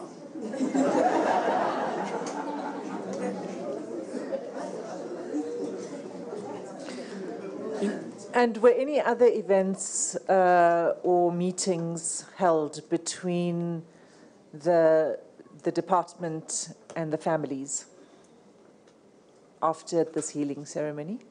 We've had a lot of meetings as the family committee with the department, with the Premier's office and the Department of Health, yes. And what was the purpose of the meetings? Well, basically to get them to understand that it wasn't just a few people, that everybody, and the extent of the tragedy, and just how families were struggling to get, help. And some of them, because in this marathon project, some family members were sent home. They didn't go to these facilities. So we also had to find ways of either reaching them or just trying to assist where we could. So our role was basically just to tell them, the extent and how bad it was and who needed help and what we could do. Were you offered counseling by the department? Look, they've always made counseling available, but we've just never had the time. There was just so much work to be done. Just getting around to counseling was like taking time away from dealing with the matter. At the time, I'm sorry, Council. Go ahead, Justice. At the time, did you yourselves, I'm talking really December 2016, at these healing meetings, did you yourself know the extent of the devastation? Well, I had been phoning a lot of the family members.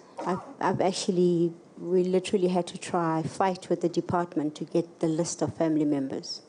And we struggled. We really, really struggled. I had spoken, by then I had spoken to quite a few of the families.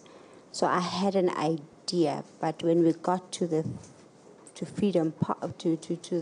healing session, we just didn't know how bad it was. Yeah. Then you didn't know whether 60 people, 90, or the 118 that ultimately we got to, and now 143. Well, we were still working on the 37 that we had heard via the premier. Via So the then SABC. it was still around 37. We were still working on about 37, yeah. How was the family committee constituted? Well, from the public meeting that took place in January of 2016, some of us were requested to put our names down as the representatives of the families at Randfontein. And it turns out that a whole lot of, at the Waverley Centre as well, that happened. So when we met with the department, the representatives met with the department. So it just, I don't know, I think it was just a natural progression that we then became part of the family committee. You know, after the meeting, which you'll remember Mr. Musinohi also testified about, you know, the Randfontein meeting. Yes. Did they come back to you as a committee to say, you know, we've had your protests, we've nonetheless decided we're going to go ahead? We actually attended meetings. They called for meetings at one of the offices in Johannesburg. And in those meetings, we actually told them that it felt like what they were doing is they were just basically ticking blocks to say that they were adhering. But those meetings were in no way negotiations or meetings where we could actually change their mind or anything like that. And these were meetings with the family committee? It was part of it wasn't with the family committee then, it was more the family representatives. Family representatives. Yes. And did they say there that they're going to go on with the marathon? Well, basically they were pushing ahead. There was nothing we would say or do that would actually stop them. And these meetings were when? Between January and April? They were between January and March, if I'm not mistaken. Did the MEC come to any of those meetings? No, they were headed by or chaired by HOD Dr. Silobane, and Manamela was in all of those days. And your position was unambiguous. I mean, you were saying to them, don't do it. Yes. And also the timeline that they gave, they wanted to close the facility in March. It was unrealistic. It was very unrealistic. Did they tell you what plans had they made to find other places for the patients? No, they didn't. Instead, what we, as the family representatives, said is that we needed to view the NGOs. They allowed for, I think, 3 NGOs to be viewed. And then after that, they cancelled and no more NGOs were viewed. And then they just pushed ahead. Do you remember which 3 were viewed? No, I actually wasn't part of the team, no. Yes. But the family representatives were quite resolute, as they were in January 2016 in Randfontein. Nothing had changed, Judge. Nothing had changed. Yeah.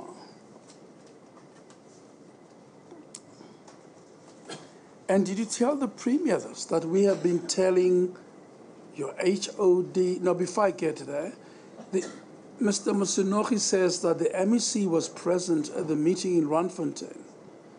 No, she wasn't. wasn't. MEC Mahlangu, she wasn't there? No, she wasn't. Were you at any meeting where she was present? No.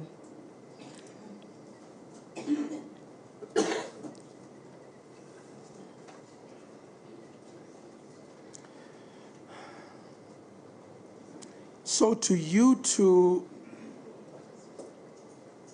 the distribution of these patients, I'll use that nasty word, to different NGOs came as a surprise, did it? Because I actually stopped attending the meetings, and I was really angry because I told the family representative that there's nothing we're going to do that's going to change their mind. And I actually just decided, you know what, I'm not going to be part of this anymore. And that's when I just literally shut myself out of this whole process. And then the next thing, I got the SMS saying that my sister was being moved. And yes. Thank you. Counsel.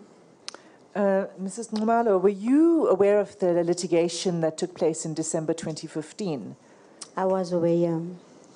And were you aware of the settlement that was entered into between the parties in that litigation? I actually found out after the meeting in Randfontein, because I got to meet with Section 27, and they actually had briefed me about that, yes.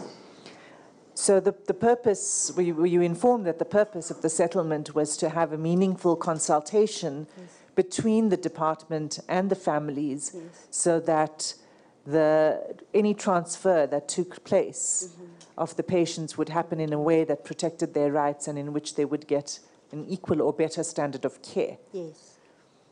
So these meetings that you were attending were during the period of the settlement agreement. It was after the agreement was concluded, and it was when the meaningful consultations were to take place. Yeah. Were those meetings to you meaningful consultations? No. There was no consultation. It was, we are doing this, and this is what we're going to be doing. And no matter how many times we protested or how much or how loud we did, they were just not interested. In fact, Dr. Salabani said that he was called in by the MEC to close this project as soon as possible, to move us with speed. So was it Dr. Salabano who attended those meetings? Yes. Was Dr. Manamela at those meetings? No.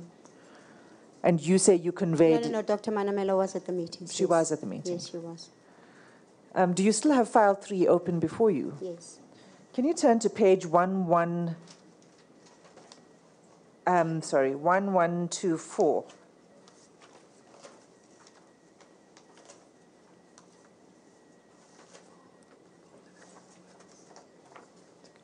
Got it. This is a transcript from a meeting at the provincial legislature. If you look at the top of the page where the page number it is, you see that? It's dated 13 September 2016. Yes.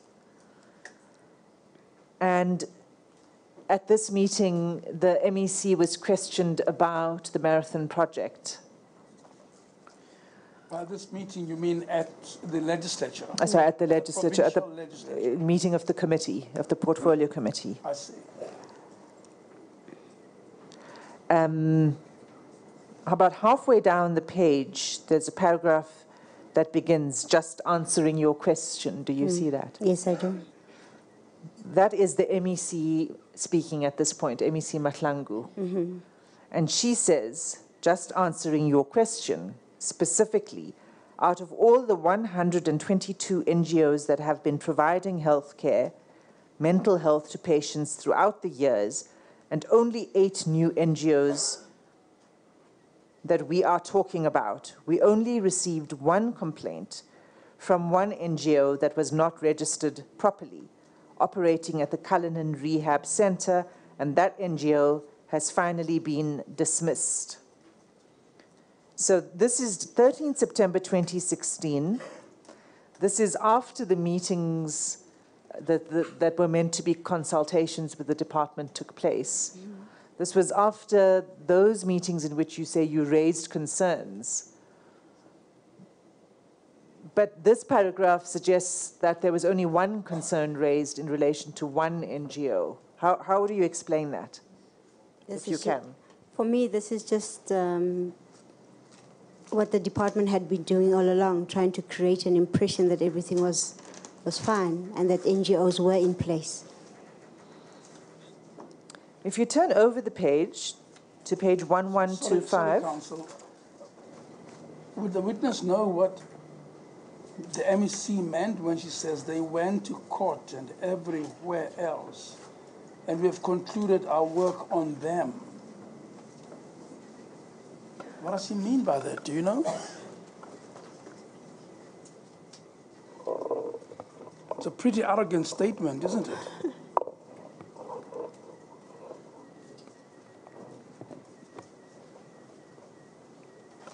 Justice, my understanding is this was the litigation in relation to the closure of Siabadinga. I see, that refers to Siabadinga. They went to court means those who have finally had been dismissed. I see. That does help, thank you. On page 1125, it's still the transcript of the same provincial meeting of the provincial legislature. In the second paragraph, MEC Mahlangu says, yes, indeed, 36 patients have died in the period, and the families have been engaged. The majority of them do not even have families, and the department is working to give them a dignified funeral. We are working with all NGOs, and I will continue to meet with them frequently to understand the challenges and also to further give them empowerment on those, I suppose, those challenges or something. So there's quite a lot in this paragraph. For one, at this point, the MEC says 36 patients have died, which we later learned through the Ombuds report to be incorrect. Yeah. Is it true that, in your understanding, having been involved in the meetings, again, I remind you, this is September 2016, you had already been engaging with the department for some time before that. You attended meetings of the families, the family committee representatives, and the department. Is it your understanding, with all of that experience and knowledge, that the majority of the family, of the patients did not have families? No, that's not true. And I think it was just the department's way of actually trying to, I suppose, justify why nothing had been done. Because if they can't reach the families, it means they really can't do anything. And are you aware, through your meetings with the other families, whether there were these dignified funerals that took place of patients who died? That entire paragraph is a lie. And I think everybody here can testify to that. The MEC also says that she will continue to, well, here she says she will continue to work with the NGOs, that paragraph that we've just looked at. But if you look at page 1126, in the middle of the second paragraph, the MEC says we will continue to work with the families. Did the MEC meet with you?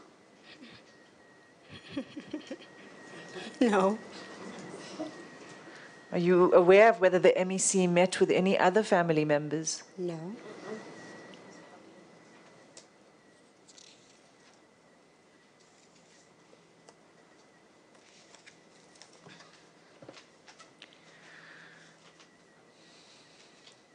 Mrs. Khumalo, can you explain to us what the impact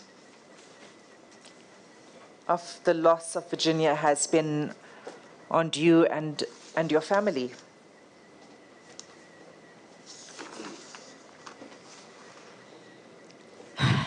Virginia had a daughter who I had, who I'd been living with. And just this past weekend, we actually we buried her. She wasn't sick. She just collapsed the first day of arbitration, and she died. I'm sorry I have to say that again. My sister's daughter passed away on the 9th of October, and she wasn't sick, Judge. How old was she? In fact, the 8th of October, which was a Sunday, was the 21st, and the very next day she died.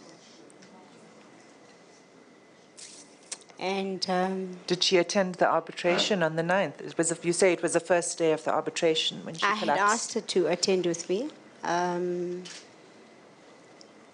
but she didn't. She woke up late, so she didn't attend it. But I kind of figured she wasn't going to attend it. So I actually had to rush out of the hearings to go and attend to this situation. And what was the cause? First of all, what was your niece's name? Shanice. Shanice Makala? Yes. And what was the cause of death? Well, we asked for a post-mortem because it was just sudden. But they said that it was natural. So we're waiting for the post-mortem report.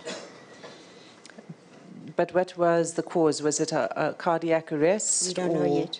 We don't know. They just said to us it's natural, and then the report will actually explain what had happened. But when we spoke to the doctor, he couldn't explain what had happened to her. What was her health the day before, on the 8th October? She had flu the week before, and she was taking medication for flu, but it wasn't serious. It was just coughing, but nothing serious.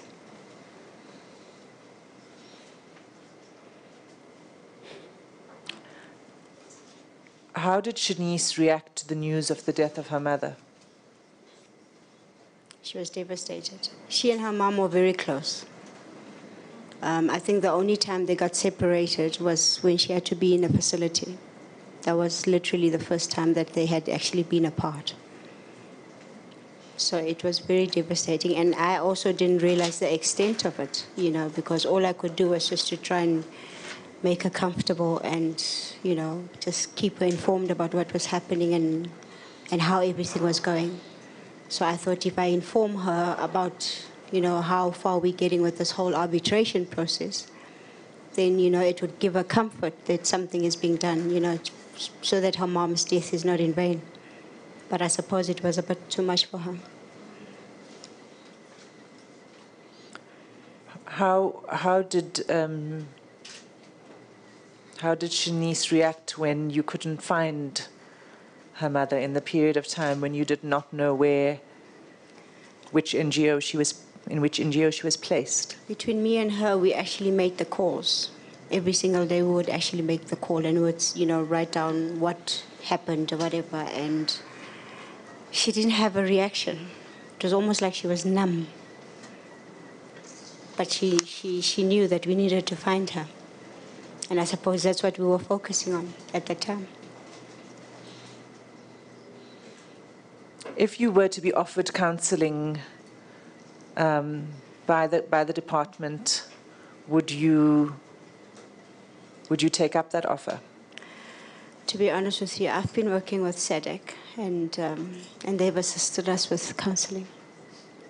SADC, the Yes. Depression and Anxiety Group. Yes. And did your niece have children of her own? No, she was only 21. Huh? She had just turned 21. Or just turned 21? Yes.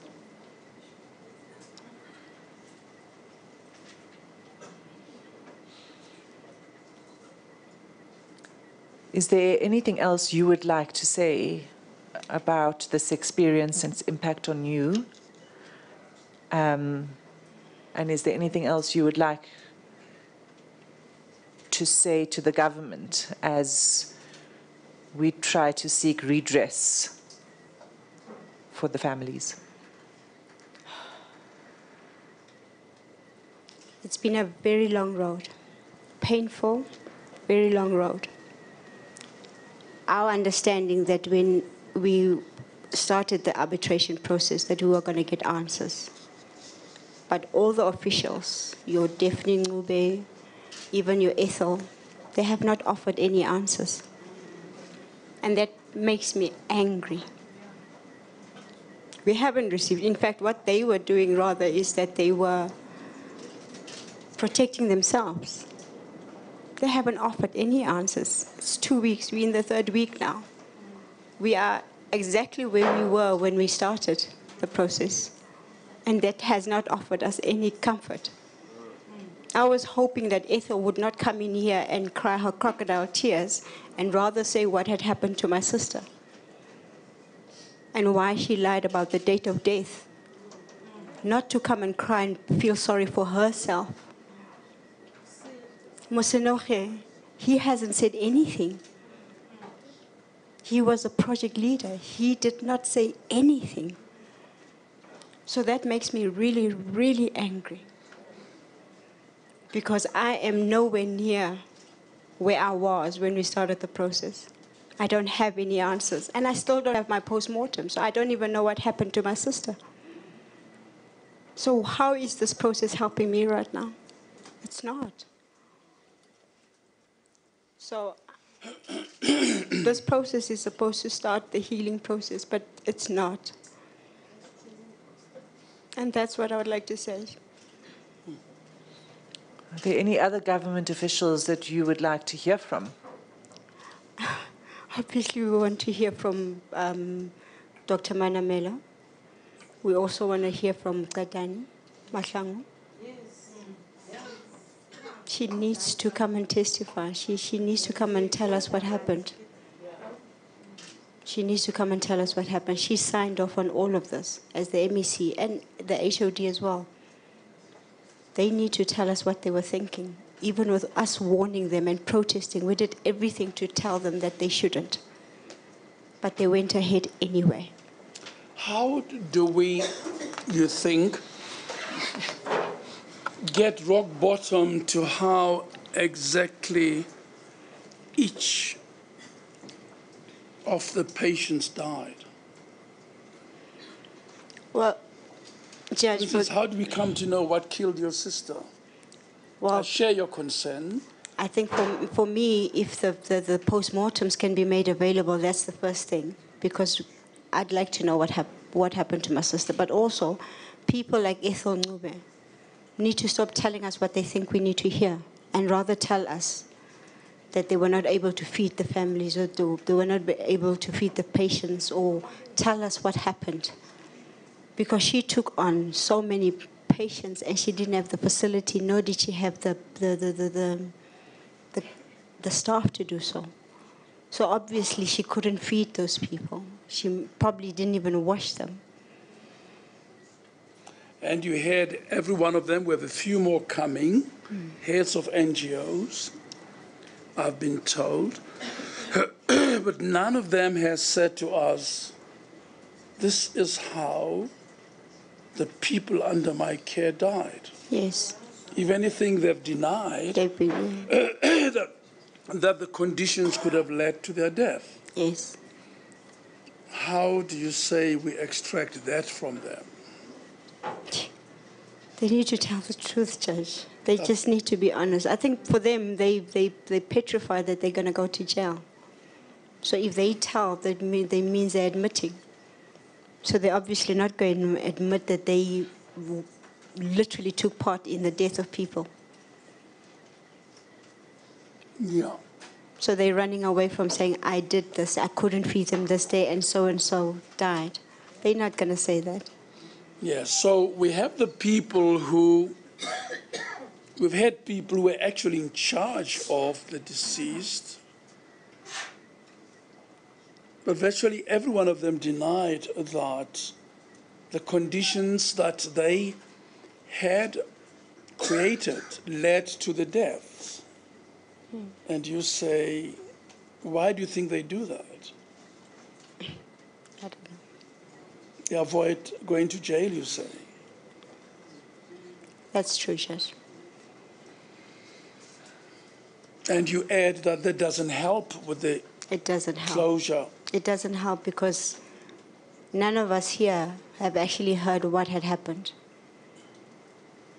None of us heard what had happened. Yeah. We're yet to know how people died at Takalani, right? Or at Precious Angels, or at Siabadinga. How do you say we come to get to those exact deaths? I suppose the only way would be to offer them amnesty. That would probably be the only thing that would actually get them to say something. Because, Judge, I think it's a natural reaction. If you don't want to go to jail, you're not going to tell the truth. Not if it's going to get you in jail, you're not. And I think that's basically how they're reacting. You're really saying all of the NGOs who have come before us, leaders of the NGOs who have come before us so far, have been untruthful? I can tell you of the Ethel Ncube, and I can tell you that everything she said was a lie. I can guarantee you that. The others, I'm sure if you ask the family members whose loved ones were at those NGOs, they'd also tell you the truth about the others. You see, even if you were to offer them amnesty, Judge, they must never, ever be allowed to run an NGO again. Why do you think Ethel Ncube agreed to take all of these patients onto her premises? You remember how many times I asked her that? Now I ask you, what do you think? As a matter of hindsight. Judge, from what I've learned through this process is that this has been going on for a while. In fact, I think one of the NGO owners referred to this process as their commodities, the patients as their commodities. So that moving from patients from these facilities to NGOs, it's a business. It was not the fact that they were looking after these loved ones. It was a transaction. So it was never about the patient. It was about how many they could take and I suppose what they could get for them. But it was never about the patients. And for the government, what was it about? What was the government, do you think, was busy doing? They were saving costs because they were trying to cut down the numbers at life. Because I think they paid per patient, if I'm not mistaken. So if they could cut down the numbers at life, they would save. Well, they didn't cut down the numbers, they shut it down, didn't they? They got everybody, every single one of the patients there out. Out, yes. What do you say to the argument that modern practice is to deinstitutionalize? Do you deinstitutionalize when you take somebody from life as a demeni to another smaller, poorer, ill-managed institution, e.g. called Precious Angel or Takalani? That is not, I don't think that's what the policy intended, because it's supposed to move patients to a equally or a similar environment where there is care, where there is professionals, and also they are able to rehabilitate. But what they did with the patients now, it's literally send them to the slaughterhouse.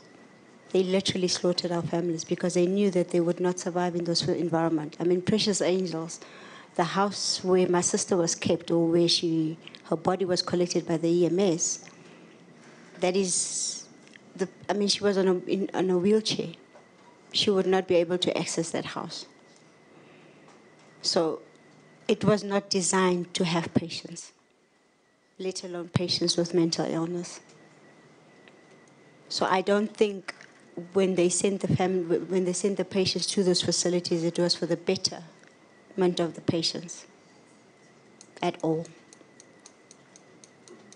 And in effect, it was from one institution to another institution, just a poorer and ill-equipped institution. Yes.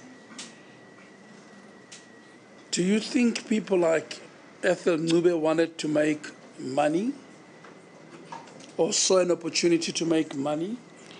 Judge, what I found out in this process about Ethel is that Ethel had been friends with some government officials.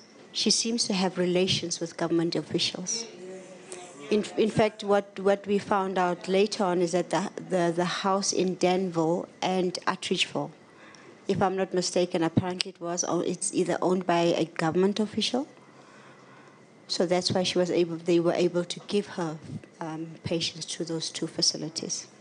So she had been doing this for a while.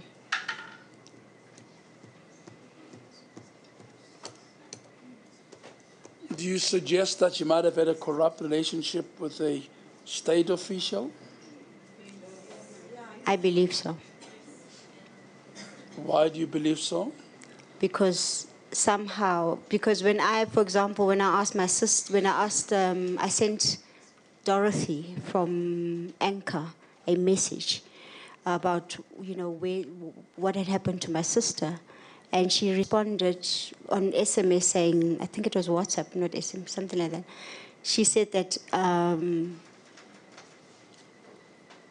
my sister was moved to Precious Angels because MEC had actually said that they must be moved to Precious Angels.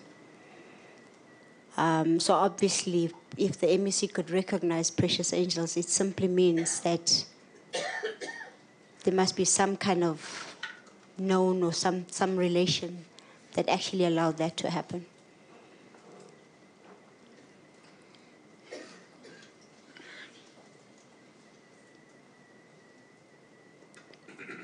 What else do you think I should do to get to the bottom of the truth? I don't know, Judge. I honestly don't know. I think the option of amnesty is probably something to consider, but amnesty with them never, ever running NGOs again, or even come close to running NGOs. Anything that's got to do with other people, looking after people, they must never be allowed that. In fact, they must be blacklisted. Well, amnesty would mean that they would never be charged criminally. Is that what you mean? I don't know, but I would like to get the answers, but I also want them charged. So how do we do that? It's like a catch-22. I want them to be charged. I want them to tell the truth. But which is more important, I suppose? It's something that the families need to answer. It's a competition between truth and justice. Basically, yes. Counsel. Justice Moseneke, if I may just ask one further question arising from your exchange with Justice Moseneke now. You say that Ethel had was friends with government officials and that one of them owned the house in Danville. Do you know the name of that government official? I wish I knew. I really wish I knew. No, I don't. I don't. I suppose we could easily establish that. Yes. Justice Moseneke, that concludes the evidence in chief. It's past the time for adjournment. Yes. We started a little late, so yes. It is, and it was necessary to go through this witness in this way. As you know by now, you're going to be asked further questions by the other counsel, and followed by a re-examination by the counsel who called you to give evidence. It is a 11:45. We'll resume at 12:15. We are adjourned.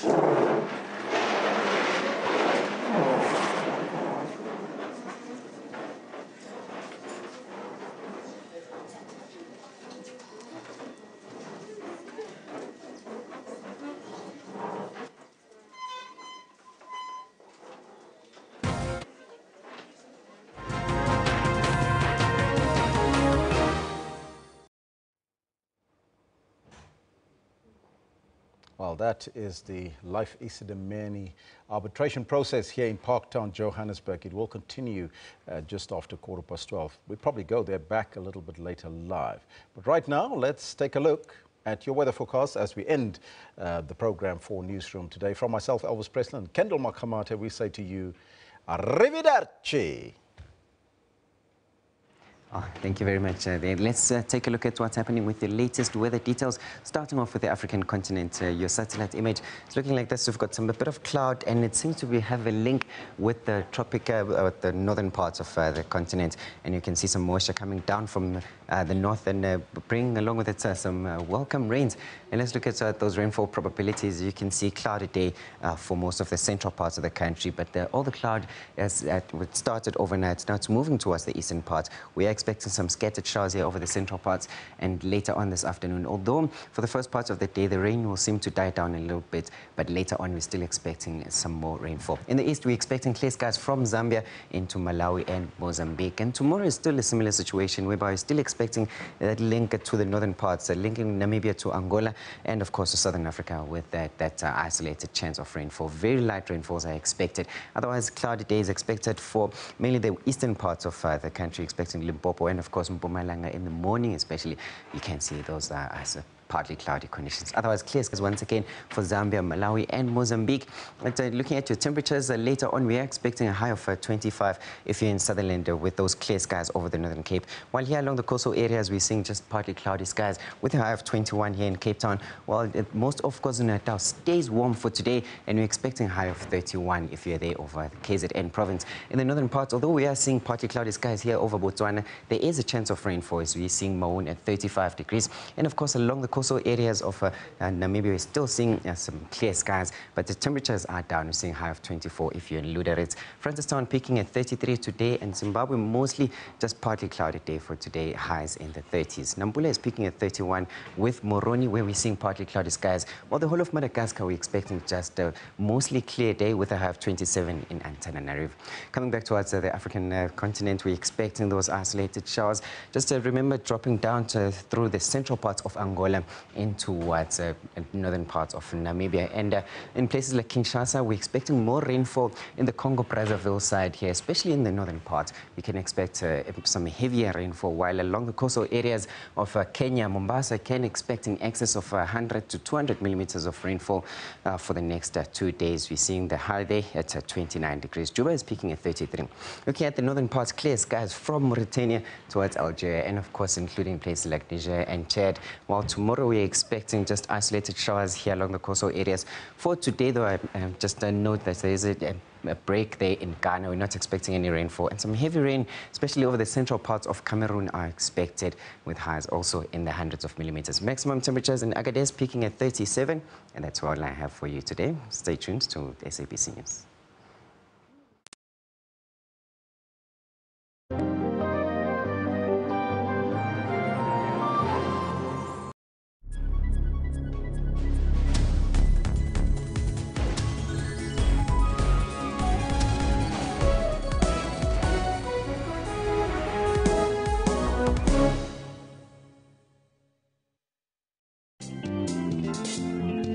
Entrepreneurship and taking charge of your own destiny.